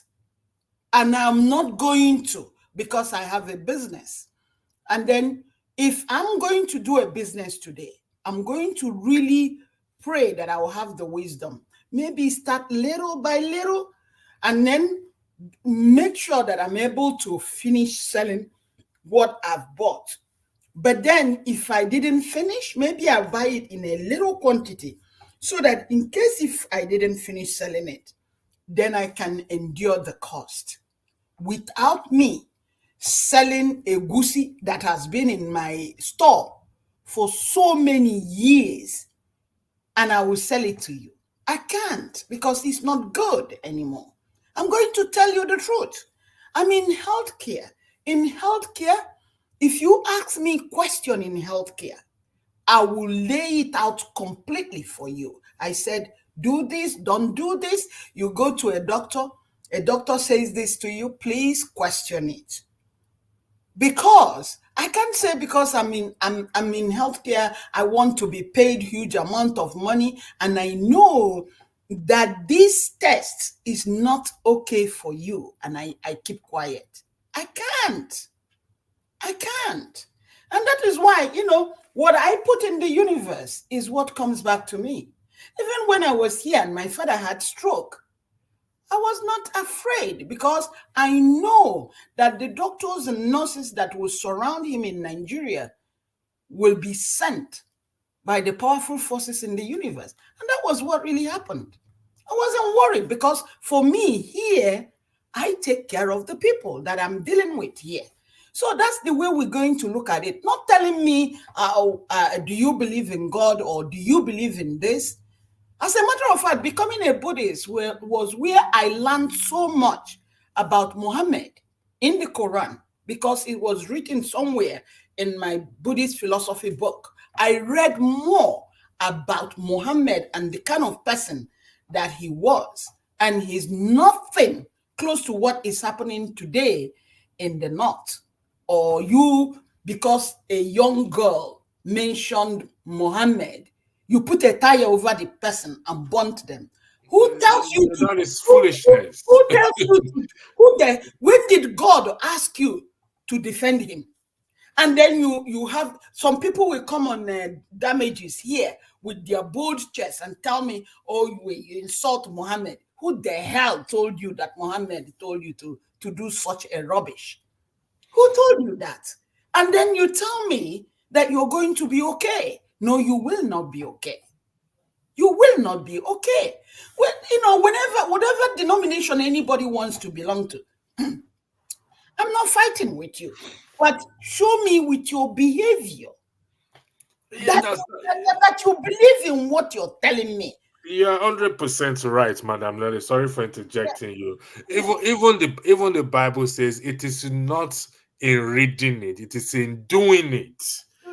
It is in doing it. It is not the readers that are justified, but what those the doers that are justified. Because I can read it from now to thy kingdom come, and it doesn't reflect in my life. So it is not the fault of the book. Let me summarize this, because like when I started this discussion, I said it doesn't matter what religion you are aligned to. You are going to relate with what I'm about to say, which is anger and revenge. Absolutely. Every one of us can identify with anger, but we must not allow it to fetter in us, because in allowing that, what will happen is, if, for example, I hurt you, I really did something bad, and we're in the same circle, and you keep this thing in your mind, Madam Nelly. The moment you have opportunity to kill me, you will jump at it. Electricity, can I add more to what you're saying? And I'm Go going ahead. to use my personal life. I just started practicing 1986, and then I ran into a fellow Nigerian here in New York. I'm in New Jersey, and he's also in Igbo. And oh, I love you, all these love bullshit, For a whole year, somebody is telling you, coming over, leaving New York, and then at the last minute you said okay, and then I got pregnant, and the person tells me you need to have an abortion, we're not ready. Can I also tell you that had I not been a Buddhist, had I still been a Catholic at that time, I would have done what he told me to do. But becoming a Buddhist, I learned to have courage. That's number one. Number two was that I didn't have a green card. I haven't been to school. I was literally a homeless human being at that time. But the members of the Buddhist organization at that time, they said to me, if you abort, you're going to suffer. If you have this baby, you're going to suffer. You don't have anything. But chant Nam Myoho Renge Kyo so that you will be able to develop the wisdom to do the right thing. What came out of this was that I never fought him. I never asked him for child support. I never hold any anger. And I learned that by holding that anger, it stops you from moving forward. So today, that boy I trained him in the university. He did his master's. He's on his own. From New York, he moved to Atlanta. He has his own child today. Then, for me, when I sit back and reflect on that year, I said, how in the world did I do it? A single person. My parents in Nigeria didn't even know what I was going through. Like I said, I learned not to hold anger because you don't need to retaliate anything. Allow the universe to do that retaliation for you. He went back to Nigeria, he married whoever that he thinks is better. Came back here, trained the lady in nursing school, and after the lady graduated, the lady, after 3 kids, the lady abandoned him and married his best friend. He then came back here to tell me, if here in United States, you buy a house, people can locate you even without you telling them you bought a house. So he came here, he rang my bell, and I said, hi, how are you? He walked into my house and I said, oh, by the way, your child is already grown. He's in the university. And he tells me the devil pushed him. I say, it's okay. It's okay. And I really meant it by saying to him, it's okay. The devil pushed him. This person goes to church every day, And the guilt that he felt, even as much as I tried for him to relate with his son, it has nothing to do with me anymore. I never, up to today, I never said anything bad about him to that boy. I even brought them together. All right? But his guilty conscience keep making him to run from the boy. All right? He's now a man on his own, But so I have learned so much. To be honest, there's nothing anybody will really tell me today. My mother, even when she was alive, tried so much to pull me out of it. I said, Mom, you won't succeed. Because I didn't go into it blindly. I analyze, I see actual proof. I'm a much better human being. Because I'll promise you, I promise you, had I still been a Catholic, and for him to put me in that position and go to Nigeria to marry, it's either he kills me or I will kill him. I wouldn't have been alive in this United States. All right. Thank you. Eagles, welcome to the platform. I think it's frozen. Yeah, it's frozen.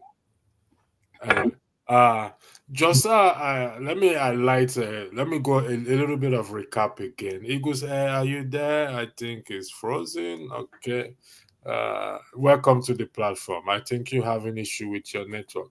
I started by the intro. Et tu brute is a Latin phrase literal meaning, and you Brutus, and also Brutus often translated as you as well Brutus, and you Brutus as well too. And I did say that I highlighted it that we must apply the same principle and grammatical rules to the Bible. Some people disagree in the comment section. Disagreement is allowed, and exercise common sense and reason with it as other books. I highlighted the common sense part, which is as the eyes, ears, nose, tongue, palate, fingers, and the nervous system in general. I also give a reference in the Bible which tells us that strong meat are for those who have by reason exercised their common sense, their senses. This is what it's saying. So you see, what I keep saying is that we have allowed people to condemn Christianity and condemn the Bible. But if we take our time to read it, we'll find out that it's talking about what you and I should be doing. So it's not a book. I also went further to highlight to say the faculty to be angry is God created and perfectly sinless in itself. The misuse of faith and all other faculty is what God condemned. Anger is allowed by the gospel, but not sin. And it's also highlighted this anger allowed by the gospel, but not sin. I gave also a reference. The Bible is not an amulet, a charm, fetish, or a book that will work wonders by. Is very present. I highlighted this one too. Dan, that is not when I put it under my pillow or I put this in that. I have to read it. It's not when I clutch it against my chest and we're experiencing turbulence in the air and I think that will now it will save me. Nothing ain't gonna happen like that.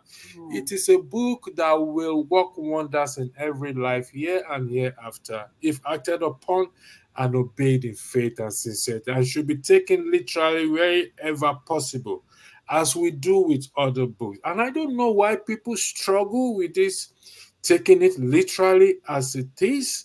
I don't understand And also, that. electricity, you can't say to me that you're reading the Bible or you're reading the Quran or whatever you're reading. Do not ever bear grudge. That's another thing. Don't bear grudge, Yeah, because that is the purpose. That is the purpose of if the you're of the. if you're bearing grudge, which every human being has the 10 worlds. We call it 10 worlds, and that 10 worlds is hell, anger, humility, and all this stuff. We all have it. It doesn't matter whichever denomination you belong to. We all have it. But it's you realizing it. You can't be praying to this your God and you have anger towards somebody, no matter what that person has done to you. You cannot do it with anger. And again, for me as a Buddhist, even if I don't like you, or even if you did something wrong to me, I pray for your happiness, genuine happiness, because then you will be able to be happy. Everybody is entitled to be happy in this world. So me chanting for your happiness, you will begin to see me differently. I will begin to see you differently, but I will not hurt you because you did something wrong to me. I will not. Let's give Eagles Air welcome. The floor is yours. I hope your network is good now. So you are Thank you muted. so much. Personally, I don't know what is wrong with my network. As I'm talking to you now, I have changed about 3 network right now. Are you I moved away joining from. us from? Where are you joining us from? Okay, I'm joining people from India, right away from Oh, India. okay. Yeah, you're supposed to know that I always join in from India. You're supposed to know. Okay, sorry. No, I thought if your network is giving you problem, you can be off video and just we allow its exception is given. But Yeah. India and Nigeria, we don't know which one is the best. But let's see how No, far no, you no, can no, go. no, no. No, in terms of India, no. Don't play with India. India has Okay. a good network. India has a good network. Still go ahead. The floor is yours. So, personally, I'm trying to observe what is going on, and I've been taking my time to read what you have put out there, especially when I saw the book of Hebrew, chapter 5, verse 14. What I did immediately, I have to go and quickly pick my Bible to read it and understand what he's talking about it, because man are not supposed to jump into a word without observing the direction where the word is going. And when I keep on listening, I hear what our mother, our sister there was saying concerning be a Buddhist and all rest of them. But there's something I want to chip in. Um, if you read the account of Muhammad before he left, he has something that he said to all his followers. What he said to them, that if there's anything that you did not understand in Quran, go to Bible or go to church and ask a question. They will give you a reference. He said it. Then if you go to Quran, you will find out that they write much about Jesus, but what they write is Isa. They call Jesus Isa in Quran. So the most important thing that, see, there's something I found out in this life. I have a friend who is a Muslim, but she based in the Kenya, but we met each other in the Facebook. So one day I just connect with her and start asking her a question. What is that question? I asked her about salvation. What do you know about salvation? I want to know about salvation. A Muslim. Do you know the first question he asked me? First question she asked me, are you a Christian? That is first question she asked me, are you a Christian? I said, yes, I'm a Christian. She said, okay. It has made easy for her to explain to me. Have you seen it? So when she said that, as long as I'm a Christian, the question and the communication between I and her have become easy. I asked her, why do you say so? He said that all of us, we are always the same thing. The difference that the Muslims don't believe that Jesus is God. While the Muslims say that Jesus is a prophet, as Muhammad is a prophet. But when you look into the similarities of what is written in Quran and all the rest of them, it's almost the same thing. But the only difference there is Jesus is not God for them. But we Christians say that Jesus is God. That's the difference that place. Now, coming to the India here, when you come to India, India have about 35 million gods. 35 million sorry gods. for interjecting you, Yeah. Eagles Air. Is it possible you focus on the topic of the discussion? Is that possible? You weigh in on the topic of the discussion. Then the topic talk about solid food or anger and all the rest of them. Yeah. That's where I'm coming to direct, because there's why I just draw all these things now. This is why I say India has a 35 gods, and then when you look at them, they respect each other. I hope you understand what I'm saying. They respect each other, no matter where you belong to. They respect your own religion. They don't use anger to handle any person's religion, or to say that because you don't belong to me, that I will do this, I will do that. No. Now, generally, as a human being, everybody have an atom of anger in them. There's no way you can deny it away from you. You have anger in you. But what matters a lot, how do you control the anger that it has in you? That's the main thing. Because if you don't control anger in you, it will lead you to several different things that you will not like. But as a Christian, is it good to have anger in you? Now, if it is good for you to have anger in you, how long does it last? Because Bible said that when you have an anger, do not allow a sunset to come over it. Then when a sunset come over it, that means it has become a sin to you. Sorry, I hope you understand what I'm saying. let me ask you this. Okay, go He ahead. said, the sunset. The issue of this, please, fellow panelists and audience viewers, please, can you bear with me for 1 second? It said that is you are quoting Ephesians 4:31, if I'm correct there. Yeah. No, Ephesians 4:26. He said, "Be angry and sin not. Do not let the sun go down on your anger." Is that a literal sun or the literal sun? The sunrise and the No, no, sunset? no, no, no, no, no, no. No, what they try to the Bible try to explain to us that place that do not allow your anger to be lengthy. Don't give your anger a full long time. But that is the Because sunrise one, and the sunset. no, see what they mean that this before the sun goes down. Like let me say before the sun goes down. What do you mean? So before sun goes down. If I offended you now in the morning, do not allow the anger to linger to tomorrow. That is, we're saying the same thing. The literal sunrise and sunset. Would that be correct? Yes, All right, go ahead. Thank yes. you. So what you're trying to say in effect that because when you allow anger to stay long in your heart, now it will give room to that place for you to begin to reason different things. When there's anger in your heart for a long time, a lot of things come into your mind. Negative will come, positive will come. But most of the time, any decision you make out of anger is a wrong decision. Okay, let me I hope let you me do see if I believe can of it. throw you off balance. I'm just trying my best to see if I can throw you Go off ahead, balance. I'm with you. In the context of what we are discussing, David Yeah. is seen as an oppressor who oppressed based on his position. He abuses Mm. office. Let's put it that way. He abuses office by taking somebody else's wife and killing the person's husband. Yeah. This sunrise and sunset, is it also applicable as well? When you look at the life of David, when you look at the account of David, that David is a man that something when those days in the school when we read things fall apart concerning Okonkwo and Ikemefula. If you watch Okonkwo, just one life of Okonkwo. What is that life of Okonkwo? He stands as a king that whatever he said that he must do it. You understand? So King David is a type that desired whatever thing he desired to do, he will achieve it, no matter whatever it cost him to achieve.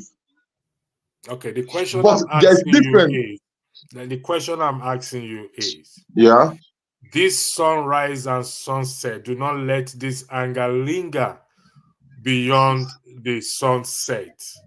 yeah. Okay? David took somebody's, Why? slept with her, Yes. subsequently married her after her husband died, which is within his right, because once a man dies, the woman is free to marry anybody. But the circumstances that surround it, this same principle of sunrise and sunset, is it also applicable? I want you to get something for that history or the life of David over that situation. You know, if we only look at David, do you know that God punished him? That God said to him, There God is no is. dispute. We're not disputing. I'm trying to understand. I'm trying to understand something. I want you to understand something in this very context now. I want you to understand something. When the Bible trying to make it understand, when a sun sets or when the sun goes down, when the anger linger to that place, it has become a sin to you. Okay. It has Listen, become a sin to let me you. rephrase my question. You are Okay. Ahithophel. Okay? Let me put this Yeah. on. Maybe this will help you. You are Ahithophel. Your granddaughter is Bathsheba. David Yeah. is your friend. You are also his counselor. And he committed adultery against your granddaughter and also killed her husband. Meaning that you are not to retain that anger the moment it comes to your understanding that David did that to you. You are not to Mm. retain that anger beyond the sunset. Is that correct?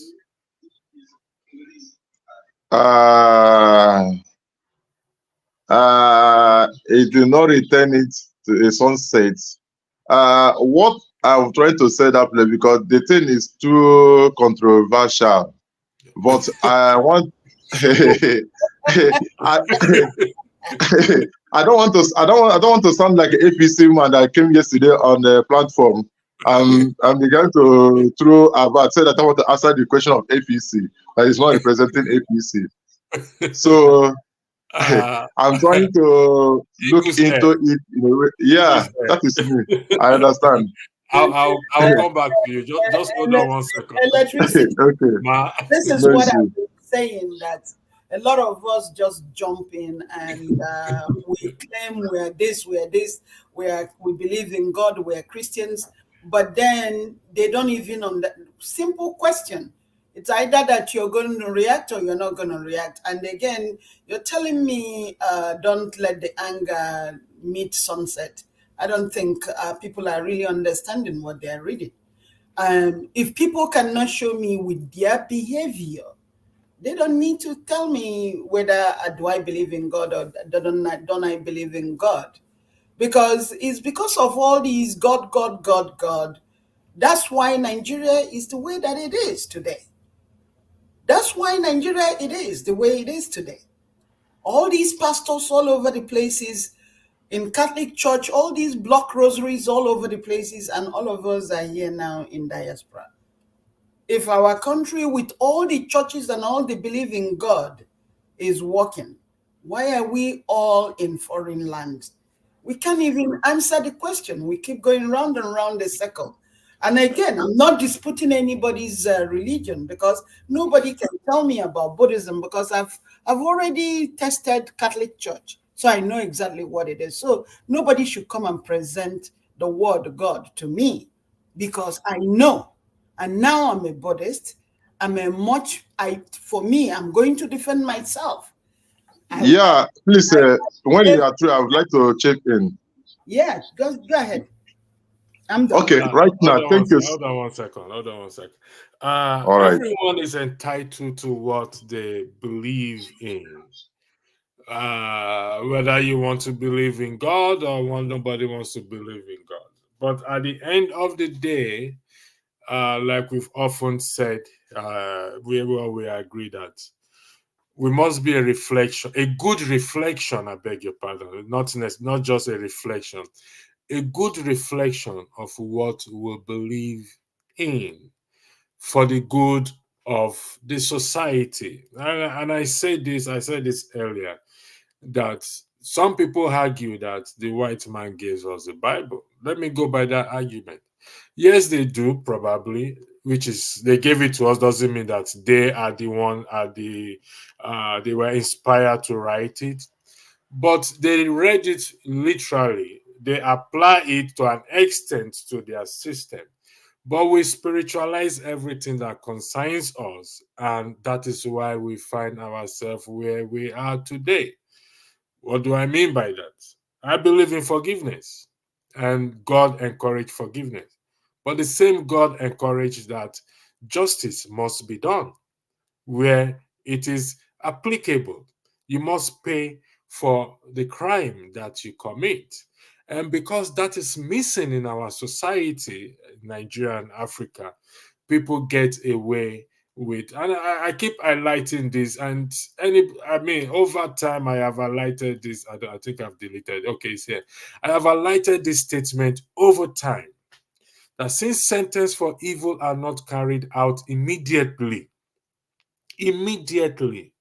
and there are many ways of escaping the penalty, the heart of men become fully set on running the risks of doing evil. And that, if we look at, there's no perfect system anywhere in the world, but they try to do checks and balances, just like what is happening in Jeffrey Epstein case, what happened in Donald Trump, and many others.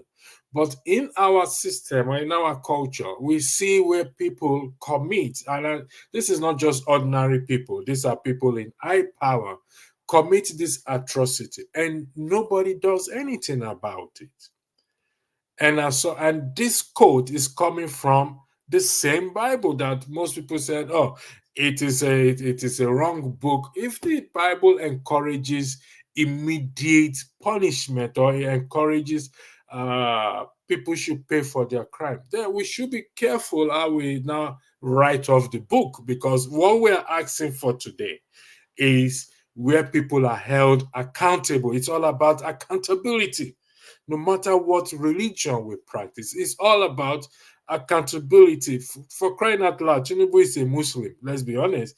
If today he is doing the right thing, or he did the right thing prior to becoming a president, and he's doing the right thing, Madam Nelly, will you care about his religion? Let's be honest with ourselves.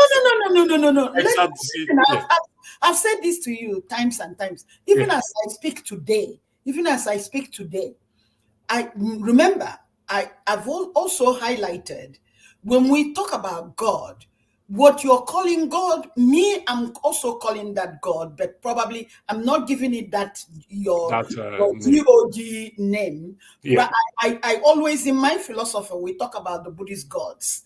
All right, we talk about that. So whichever way you're doing yours, I'm not criticizing you. But what I'm saying is that before anybody comes in my face to tell me, do I believe in God, I need to look at your behavior. The behavior is what I'm looking at. I mean, there's so many women here in New Jersey, they will send me a flyer, oh, come to our fellowship. Our mother is in Onitsha. Come to fellowship, come to fellowship. And I'm looking at them, one single integrity they don't have. But you keep telling me, come to your fellowship. Come to your fellowship to do what?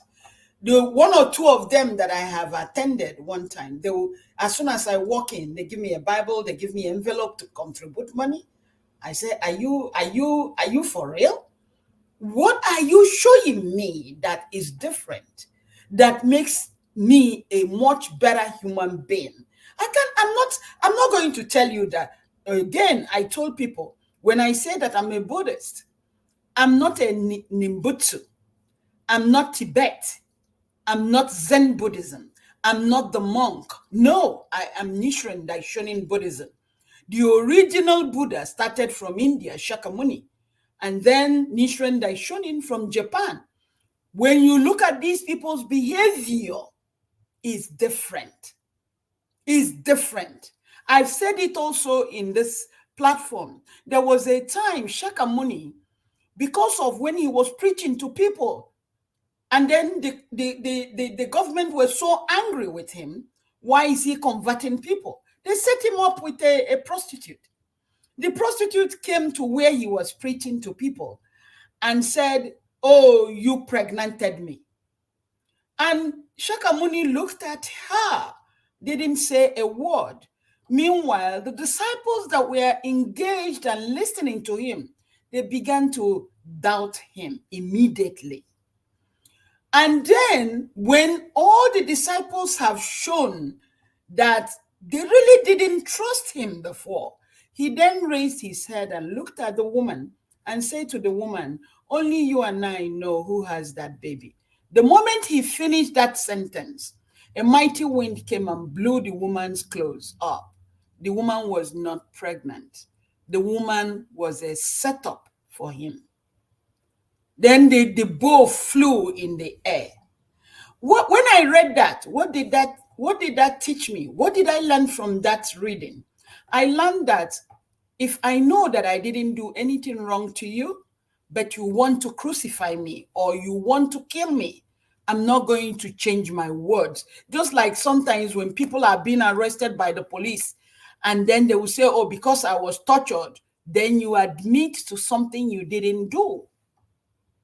You admit to something you didn't do. So for me, when I read that passage, I say to myself, it does not matter how much people accuse me of something, provided that I know I did not do that, I'm going to stay calm and I'm not going to retaliate. That's what I learned from reading it. So what I'm saying to anybody, you are reading your Bible, you're reading your Quran, whatever you're reading, please apply it in your life. Because if you apply it in your life, our country, as even human beings, we're going to be better. Because under those circumstances, I keep saying it, will I hurt you no matter what you have done to me? I'm not going to hurt you. I'm not going to betray you. It doesn't matter how much anybody. If I was this girl they call Beta Edu, why will I get into that position? And I'm already grabbing and grabbing. What am I grabbing? What am I going to do with it? Just pay me my salary. I'm fine with it. Why is she doing that?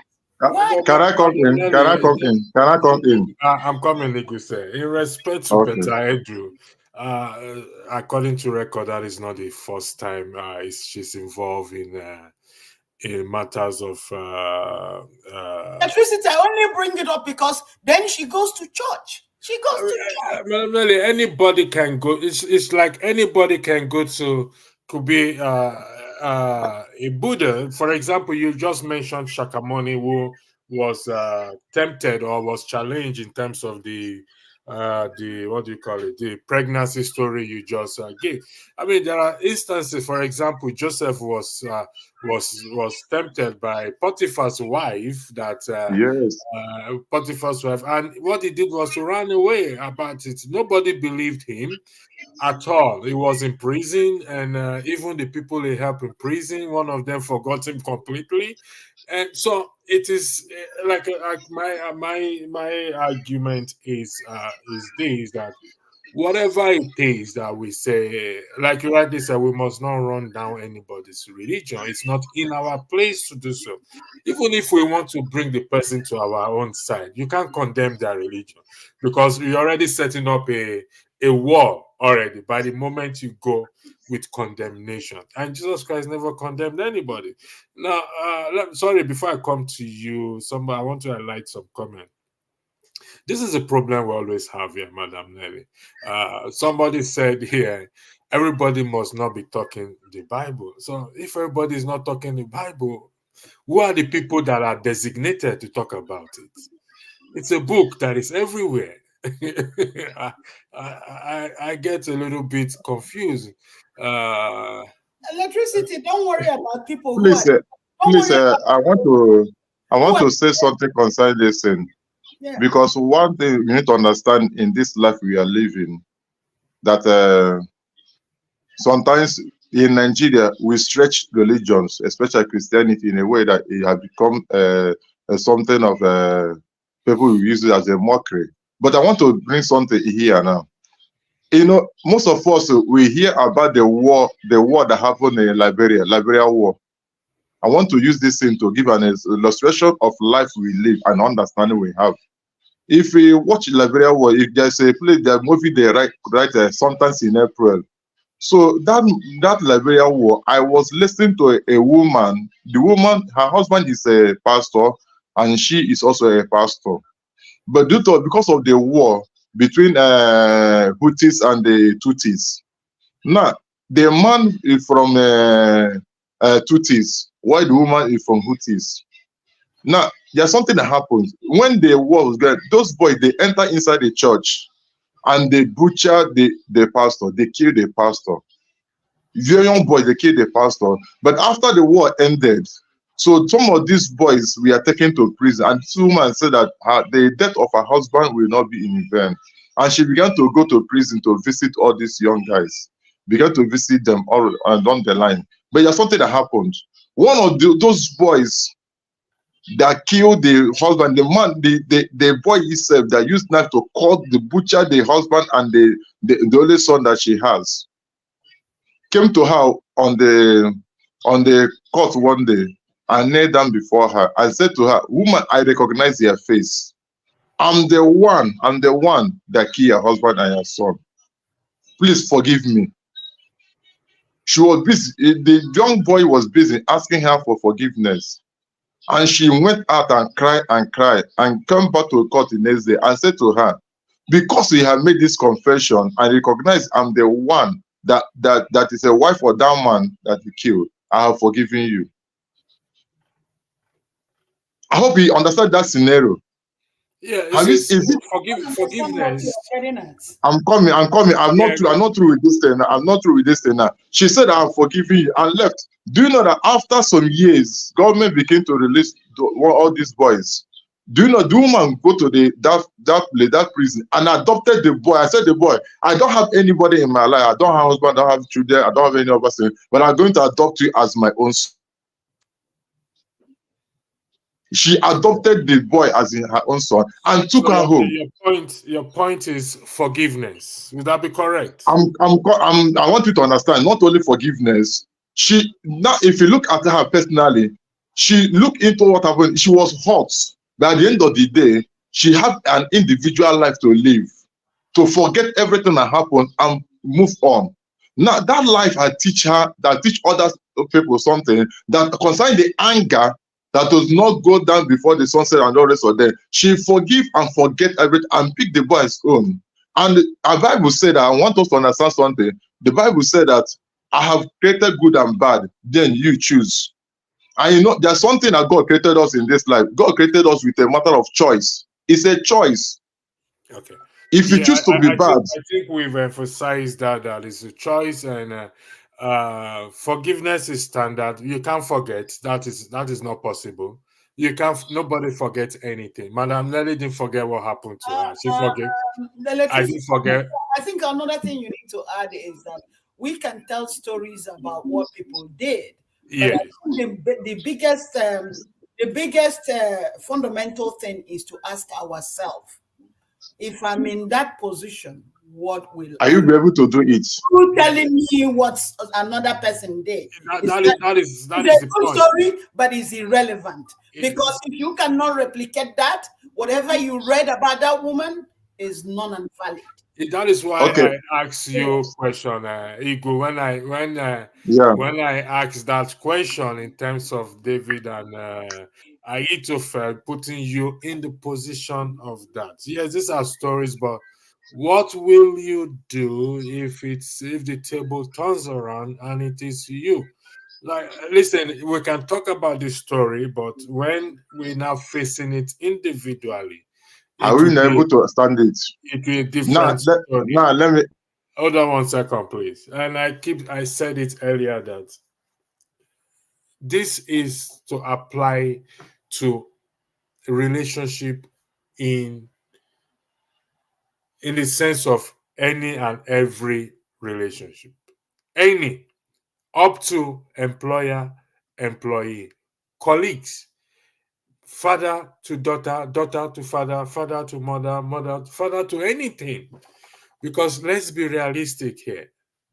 They said a man's enemy is among his own people. We all are familiar with that statement. And for even Jesus Christ to say, love your enemy, is acknowledging that we are going to have enemies. And I did state for the record, before anyone comes to that point for me to say, Madam Nelly is my enemy, I must have, I repeat for the record, I must have evidence of such, or else I will be falsely accusing her. Evidence in the sense that I must have that evidence that she either directly or indirectly caused me harm. That is the simplest definition of who an enemy is. And it could be your partner together, and he or she did something that probably put your life at risk or whatever it is, and you are not together again. You are still required to what? Not to hold grudges. That is the basic thing we're talking about here. Not to hold grudges. By the time we hold grudges, it turns into something else. And if I have the opportunity, because I'm holding grudges against Madam Nelly for years, and I have the opportunity comes up for me to do anything to harm her, I will do it. I've now become something else that I shouldn't be. That is the purpose of this issue. David he abuses power, and we will come across oppressors in our life, those who abuse powers in our life. Should we keep quiet and not speak out? The answer is no. You have to speak out.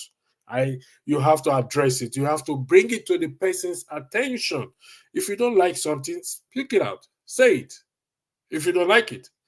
But The exclusive right of revenge belongs to what? To the Almighty. Whichever way we want to call the person, the addressing. We don't have that exclusive right of revenge because it creates problem. Remember, we say a clean hand and a pure heart. If you follow these principles in Psalm, I highlighted Psalm 15, Psalm 20, Psalm 24, and Ezekiel 18, it says, you will receive the blessing. That means I don't need to do much, to be in all honesty, to get blessed. All I need to do is not to think evil against you. Against you. When I mean you that I am saying that you are looking at me, that you know me. I must not plan, think evil in any shape or form, even if you have caused me harm. Even if you have caused me harm. It's difficult, but not impossible. It is hard, but not impossible. The pain will be there, but it is possible to let go. Because if we don't, we are chaining ourselves. And I keep telling people, some people ask me, I mean, I've had issue with people, and they say, are you upset? I say, I'm upset. I say, listen, I get angry, I can shout. If you hear me shout, I shout. But I'm not, I can shout. But I had to train myself. I'm telling you this, I had to train myself not to hold grudges. It's not that I have never had grudges before. I will be lying to you if I've never had grudges before. I'll be lying to you if I have not planned revenge before. But I had to train myself because I'm doing myself more harm than good. Does that mean the relationship will be cordial afterward? No. Definitely no. I will give you an example. Saul wanted to kill David several times. It is recorded that 23 attempts were made upon David by Saul. It got to a point, Saul now said, David, my son, come over me. Come to me. David said, no way, I'm not coming over. This man had a plan to kill me. Think I'm stupid? I'm not stupid. So I'm not going to come. I can hear you from where you are. You speak. And what I will respond. Because I know if I come, there's evidence is there that you've made several attempts to kill me. So why would I come and dance around you? Come on, let's be realistic here. So that's why I say we must take it literally, wherein it's all possible. We must apply the same principle, simple, grammatical, literally looked at it. And this cloud of spirituality, we need to get rid of it. I'm just being honest with us. And we will. And I will yield the floor to Dan the man has gone to give a closing Please, I want to say something concerning this thing we are saying, because one is that I'm not God, though. I'm just doing something because I'm listening to you guys, but I'm busy because I'll go to work in 2 hours time. That's why. Okay, Dan. Okay, hold on. Let's Dan. We're about to round up. I'm about to round up. So yeah, I I want you want to give. Yeah, hold on, Iguse. I want to give you guys the floor to give your closing respect to the remark. matter. I'll go with Okay. you first since you're busy. Okay. Go ahead, Dan. Okay, what I want to say about this, because I was listening now, and to make my final submission about this forgiveness and things like that, I developed a principle in life. When somebody hurts me, and I know that this person really hurts me, it's not easy to hurt me because I'm a free thinker. But if it happens that Dan, I know, Dan, hold that thought first, please. Somebody just highlighted something. Just give me 1 second. Hello, Hall. At Electricity, this is Charlo. When you say revenge is of the Lord, whom will he use? Himself or human? Okay, let me Electricity, attempt. allow down to finish. This very topic is a different day. Let Okay, that. all right. Okay, Dan, go ahead. yes, like I was saying, I'm a free thinker, so it's difficult for somebody to hurt me. In fact, if you hurt me, self, the next moment, if I see you, I will have forgotten, I will greet you. But the tactics I developed to stay alive today and be successful today is that when somebody hurts me, right, I will run away from you. You understand? Because I will be so afraid to come back to. I've forgiven you, but you won't see me close to you again, no matter who you are, whether you're my father, you're my mother, you're my brother or sisters. I'm making myself clear. I will run away entirely from you, because I've seen that some people, when they hurt you, they will tell you, they will kneel down. Some even will prostrate. Please match my head. I'm sorry, I'll do this. For you to drop your guard. If you forgive them and open your door to them, they kill you. So I develop a tactic. If you hurt me and I know that you really hurt me, I run away from you. This is my tactics, and this is where I want to end my topic about that revenge and forgiveness. I don't Thank you, revenge, Dan. I'll just run away from you. Whether you run away or not, let's go by you run away. You are still obliged to forgive. Even you No, can I'm run away. forgiving, but Okay, all right, fair I will enough. not have anything to do with that person again. Okay, all right. That's Madam Nelly, the floor is yours. Thank you, Dan. Dan, still stay there, okay? Don't go yet. Madam Nelly, the floor is yours. Am I giving my final submission or what? I don't think so, because there are some comments here that I just need to highlight. But just okay, hold on 1 second. Let me highlight a few comments, then I'll come to you if that's okay. Just give me 1 second. I just need to highlight some comments here. Someone said everybody must not be a Bible teacher. Of course, not everybody is a Bible teacher. So Dan is not a Bible teacher. And electricity for the person who said everybody must not be a Bible teacher. You see, it's really wrong to just be throwing out phrases without the correct meaning. What does this person mean, though? Well, I can't. If we start going back to them now, it's going to be honestly. I'm just highlighting it. I know, because if you ask them to provide clarification, it becomes they sometimes they don't provide the clarification. I don't know how, so I will just highlight some few ones that I know. Let's see. You see, this is where some deception comes in. You see, this one, I heard this a lot when I was growing up in a listen. So Logos and Rema, it doesn't. See, this is. Madam, actually, you are right. I think we'll leave this for another day. I yield the floor to you. Go ahead, Madam Nelly. I think you are not really here teaching anybody Bible, but I said to people, if you know whatever religion that you want to attend it, and make sure you look deep into it.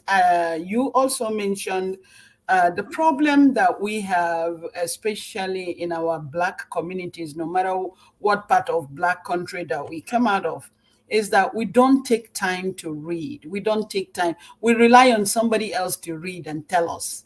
You got to read. You have to read. And for you to read, especially if you're reading anything that has to do with religion, you must ask for wisdom so you can understand. You are not reading a literature book. Eze must go to school. No, that's not what you're reading. Because if you don't understand it, you're not going to apply it. And if you don't apply it, then keep on going to church every Sunday.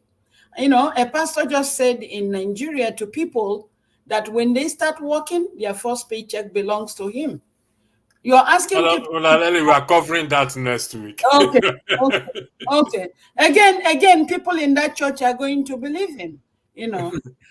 Actually, they clapped for him. Some people yes, clapped for him. And nobody is asking questions. Nobody is asking a widower that is in that church, have you fed your children? Have you fed your children? Nobody is asking that. Have you paid your rent? I've said it before. People give away their power to somebody else and they claim they go to church. So whichever way you want to look at it, I'm not criticizing what you're doing, but if you're talking to me as a human being directly, please don't bring, oh, do I believe in God? Because my behavior, with me being a Buddhist, everything I read about Buddhism, I apply it in my life. I apply it in my life. I don't need to hurt you. I don't need to serve in a government and carry all the money into my pocket because it's stealing. It's stealing. And I will not be happy if I do that. I will not be happy. Buddhism taught me, until I became a Buddhist, I learned that we have two sets of happiness, relative and absolute. And a lot of human beings gravitate to relative happiness. Me, I need absolute happiness. The difference between the two, as absolute happiness, you're happy at all time. Regardless of whatever you're going through, you're happy.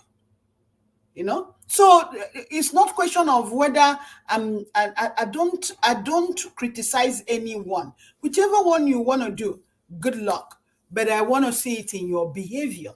And then you and I will talk, because let me tell you, you cannot. I used to think that way myself, but you can't run away from everybody. You're still going to relate, because you don't want to be an island. But there's a key that you could use also. But again, it requires a lot of talk for you to understand where I'm going.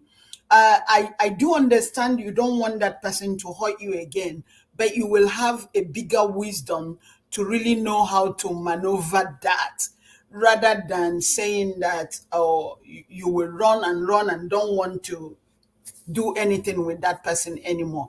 But you will guide yourself when you are dealing with, But madam, that was what you were saying, that they have to show it's not just calling God, but their behavior doesn't reflect calling God. They will tell you that they have that for you to forgive them, but they still keep that character with them. Yeah. So again, I'm saying that you will walk. When you're relating with them, your antenna will be sharp. You're not going to, put your guard. You're not going to let your guards down. Yes, down with I think that's you keep on moving. And again, this is one thing Buddhism taught me. Rather than being upset with that person, I'm chanting for that person's happiness. Because for me, every human being, regardless of what country you come from, regardless of what religion you believe in, you have a Buddha nature in you, regardless. So that's why when I say I will chant for your happiness, I'm chanting towards that Buddha nature you have inside you. Maybe some people, it might be that God, because I've also said in the Bible, somewhere it says, God said to you, I've created you in my image, then go. So Buddhism is calling it, you have that Buddha nature. So I will not destroy you. No, rather, I will send you prayers for you to be happy. Because if I'm happy, I wish your authentic happiness. So whatever you're thinking will boomerang back to you if it's evil. You understand? Thank you, Madam Nelly. Before I come to you, Eagles Air, I need to do a bit of, I don't know if it's pushback or not, because this guy has been saying this over time.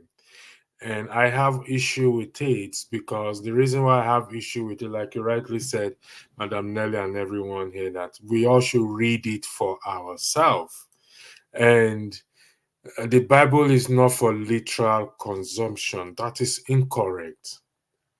That is absolutely incorrect. Okay.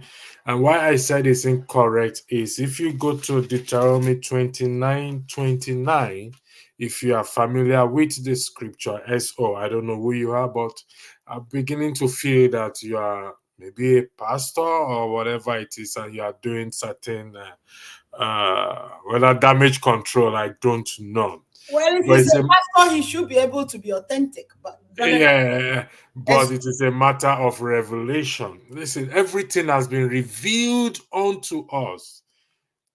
Everything. Let me get Deuteronomy 29:29. Just give me 1 second, please. Let me read it out. Deuteronomy 29:29. Where are thou, Deuteronomy? It says that everything has been revealed to us for us to keep what is commanded. The secret thing of the Lord belongeth unto the Lord. But the things that are revealed unto us is for us and for our children to keep the law. Everything has been revealed unto us.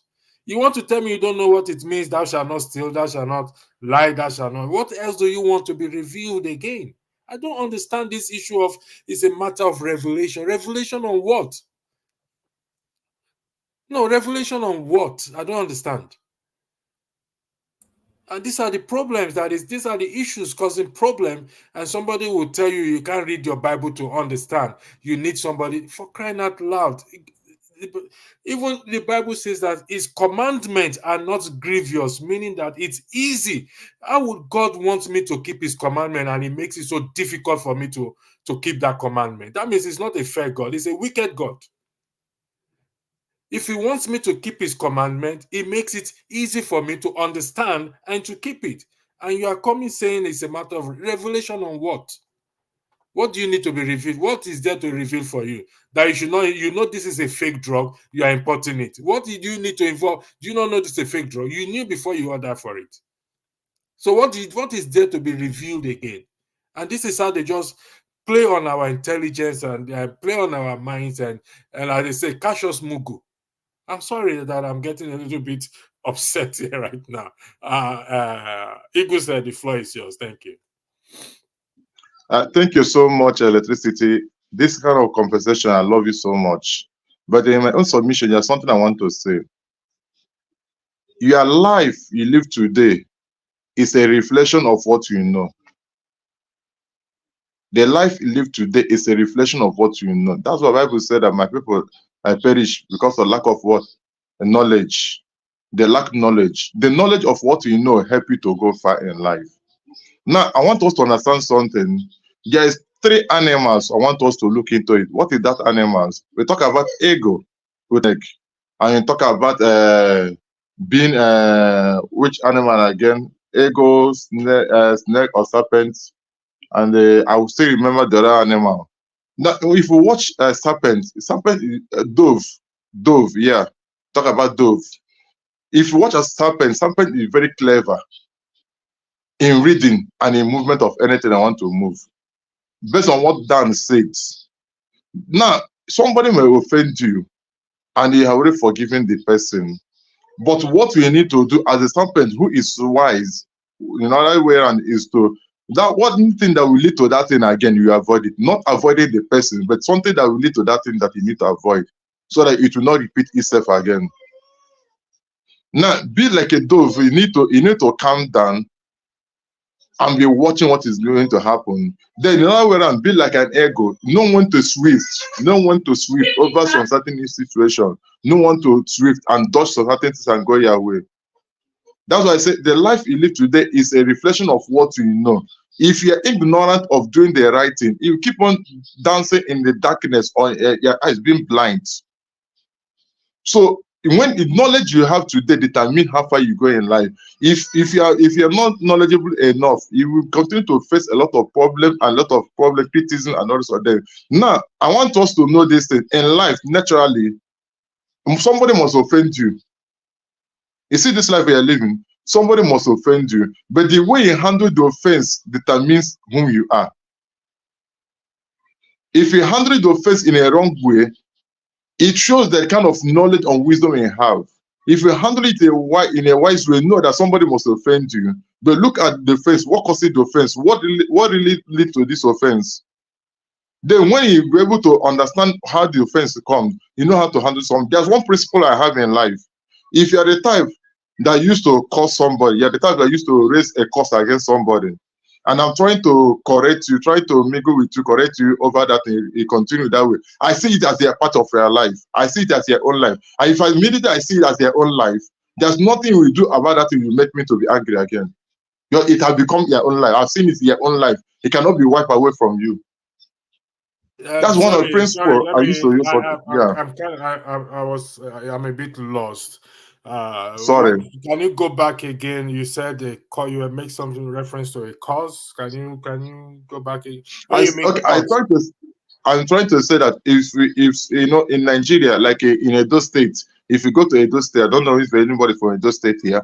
If you go to Edo State now, before you can, they say Obu must kill you, Obu will kill you, Obu this and that. I hope you understand what I mean by that.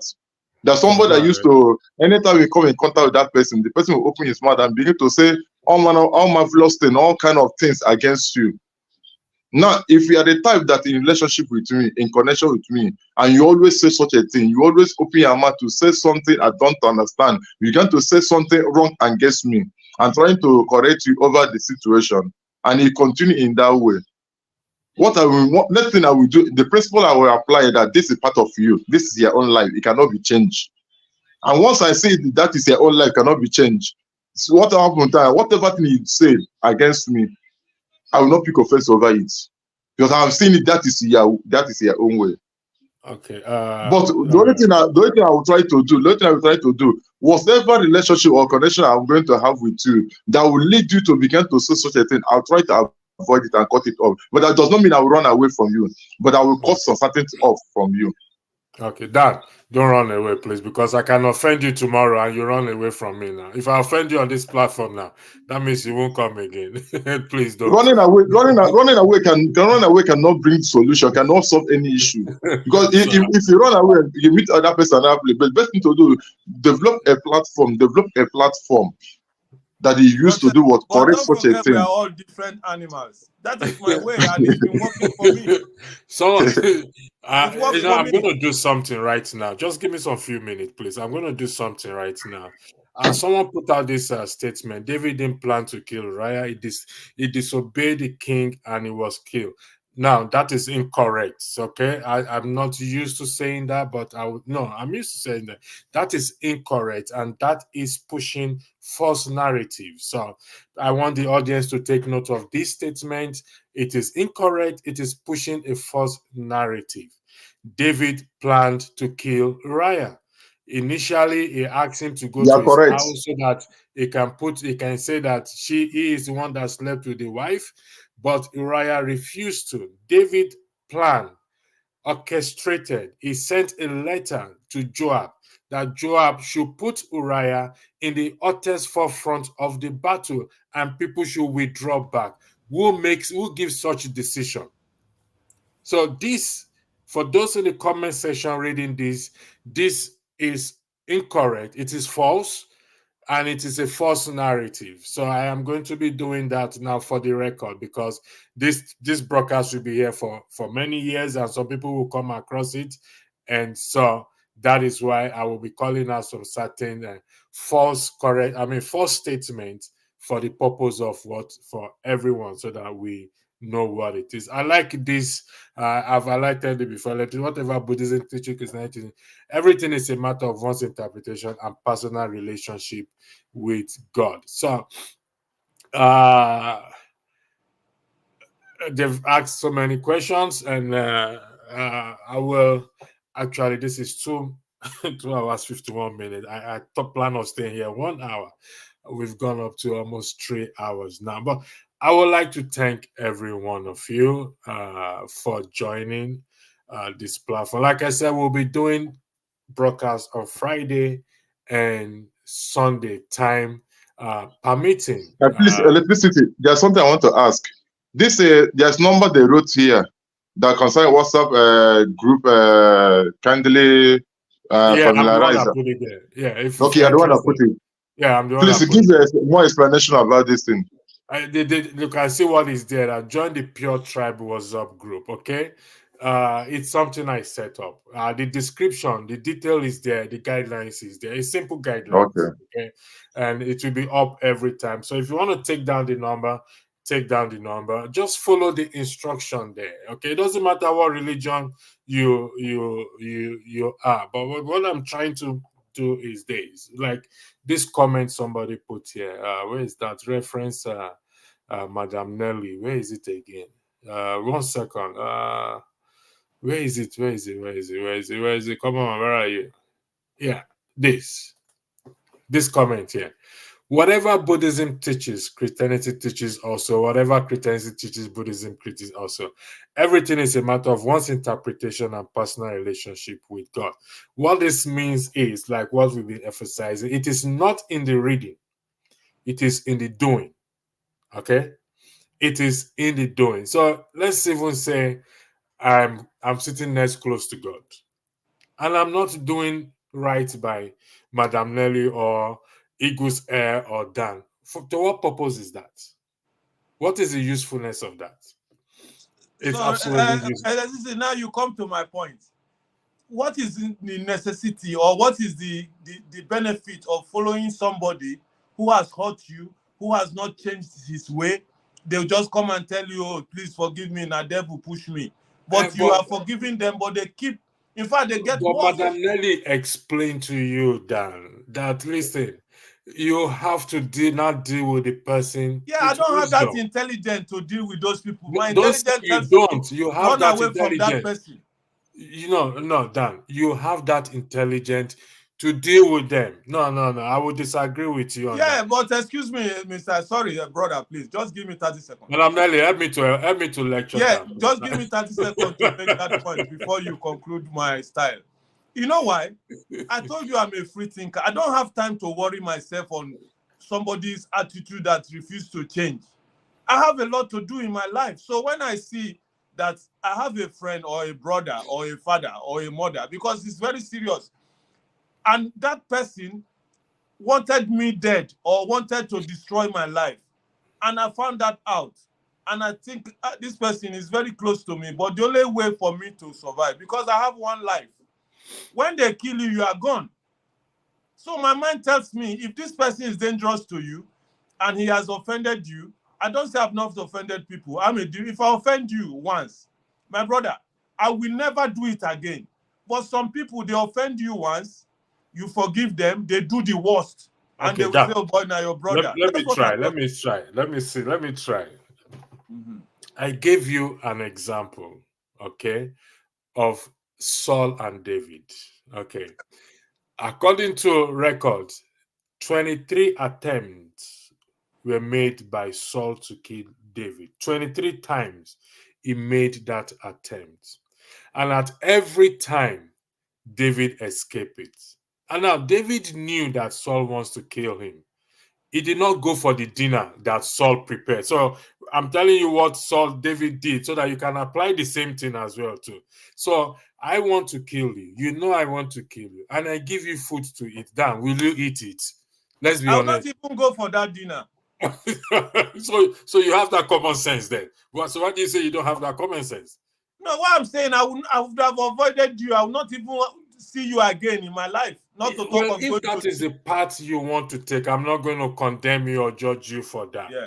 But like what Madam Nelly said, that you can't be an island. You can't isolate No, there are a yourself. lot of friends. There are a lot of Okay, people. fair enough. I mean that is fair enough. But But also, Dan, can I also tell you that if you did not change your fundamental darkness that attracts you to such people that does these things, these type of things to you, well, you said there's so many other friends. What will be happening is that you will meet another friend with a different face, but it's really the same type of person you're meeting again. So basically, one thing that I learned as a Buddhist is that I need to change my fundamental darkness, and I will stop attracting those people in my lane. And that's what I've been doing, you know. So the things that, again, whatever you're saying, I've experienced it myself. But then by changing my fundamental darkness, the way that I look at those things, I then began to develop a way for those things not to happen. And like the story that I shared here, ever since I had that relationship with my son's father, I don't have relationships anymore. I have not had any male relationship that went that way. You know what? Why? It's not because people have not been approaching me, but I continue to do my human revolution because, you know, before then, when somebody says something, I trust them with my whole heart. Now, by doing that human revolution, I then began to find out, why was I so much trusting initially that I don't see, I don't look, I don't see the handwritings on the wall. Then I began to gain that courage and began to gain that wisdom. So now when a guy meets me and throws that four-letter words, I love you, the first thing that I will ask the person is, can you please give me a definition of what that means? I don't just jump into the relationship anymore. I will look. Is this the type of person I want to be with? If it's not, I will not even entertain it. So the simple thing is that by me chanting Nam-myoho Renge Kyo, a lot has changed about me. I look at things differently. I even with girlfriends, I don't just hop in and make girlfriends because I want to have a friend. No, whatever friendship that I'm getting into, it has to have substance.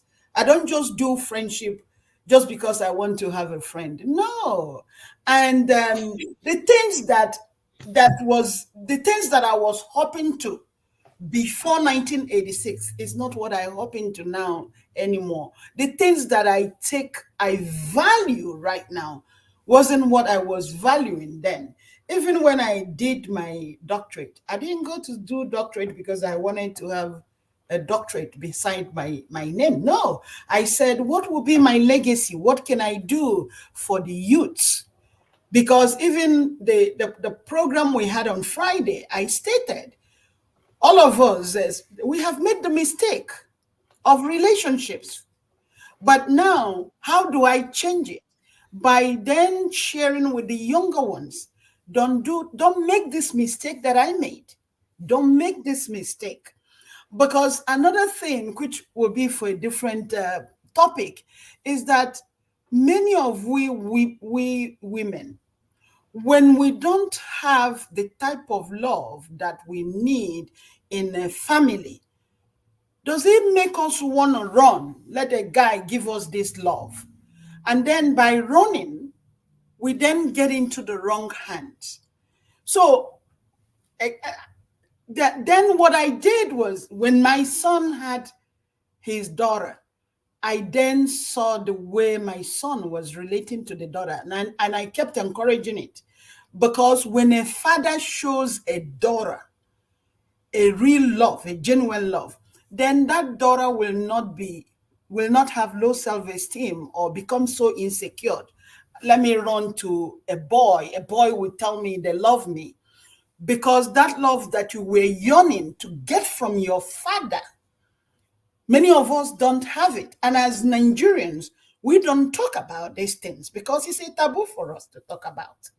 So then we keep running to start a family or start a relationship with a boy.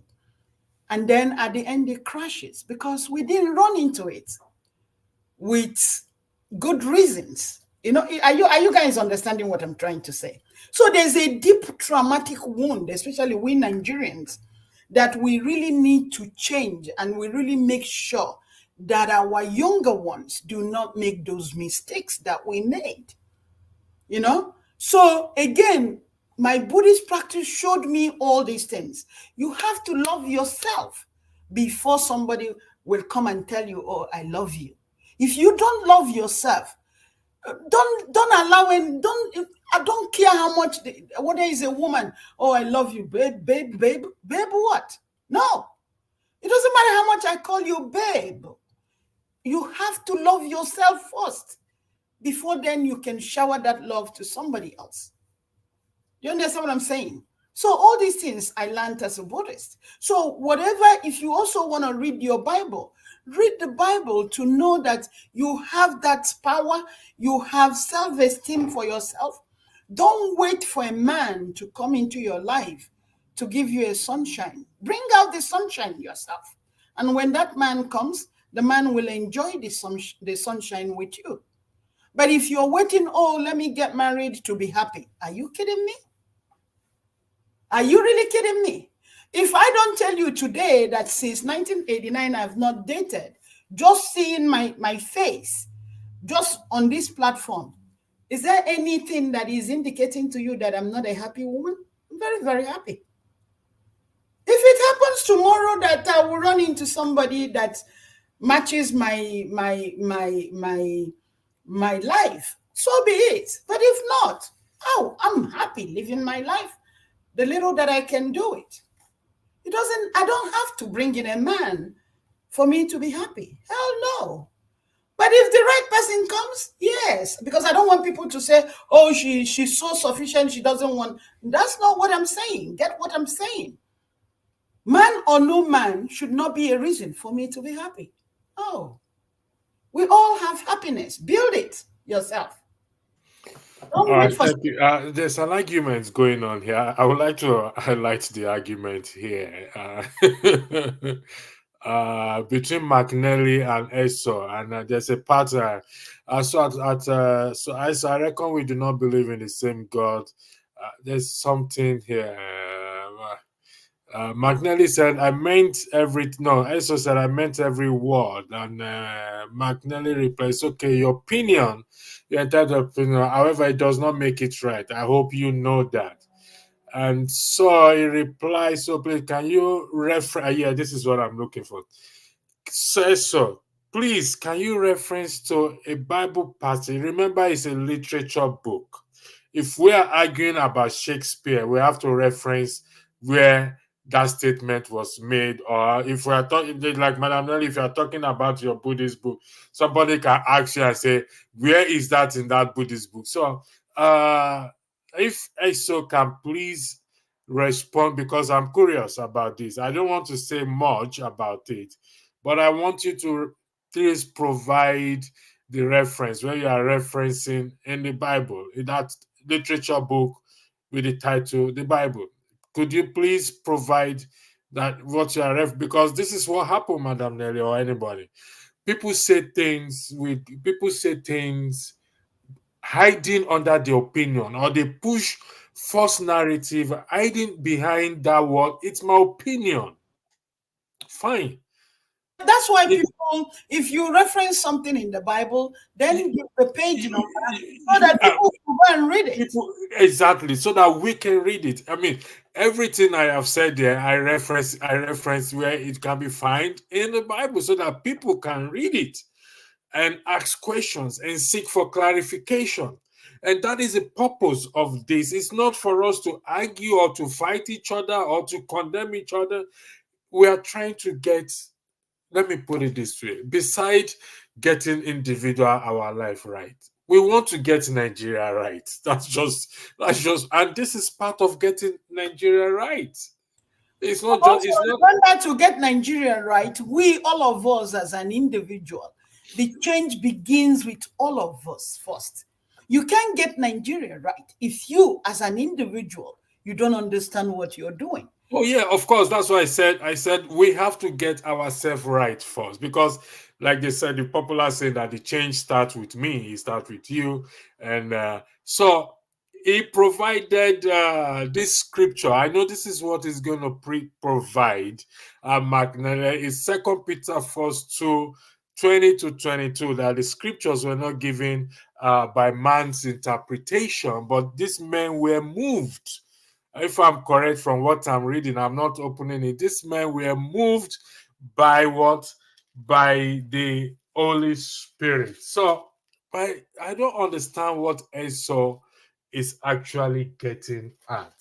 Because if I am saying Electricity, try not to put so much energy with SO. no, Because Madam Nelly, we are here for educational I know that purposes. it's for education, but I really will not educate somebody Okay. who All doesn't. right. I must say that I have to go. I have to go, please, because All right, no problem. Thanks, then. I appreciate thank you you. very much. I'm going to We are work, here every Sunday if you are and free. I I'm enjoyed Friday. myself so much here. I learned a lot. Thanks. Okay. Okay. In fact, we are here 3 hours now. So we have a broadcast next week, Saturday, because we're not going to do it on Friday. We want to accommodate few people because we do it very late on Friday. I'm still thinking about it anyway. But we are here every Sunday. This is more convenient because even though it's early where you have Madam Nelly, I don't know what time it is there with you, Eagles Air, but I think it's more convenient. It gives the people opportunity to be in it. Timing is a problem, is a major concern, but I'll work around it. I would For like me, I don't have issue because most of this time now is evening and like time is to 9 here now 8:32. So PM. PM or AM. Yeah, PM. So I don't have Uh, an issue with time. I'm already okay, it's 5:03 here now, so it should be around 10 something where Madam Nelly It's is. 10:03. It's 10:03. 10:03. So okay, I think this time is okay to discuss everything and anything, whether it's politics. I want to leave most of politics and it's to Rudolph and others, I want to deal with relationship and other aspects of it. I don't know if it's Yes, relationships is our behaviors needs to change. Madam Nelly, I am going to reach out to you. We're going to have a meeting during the week and Okay.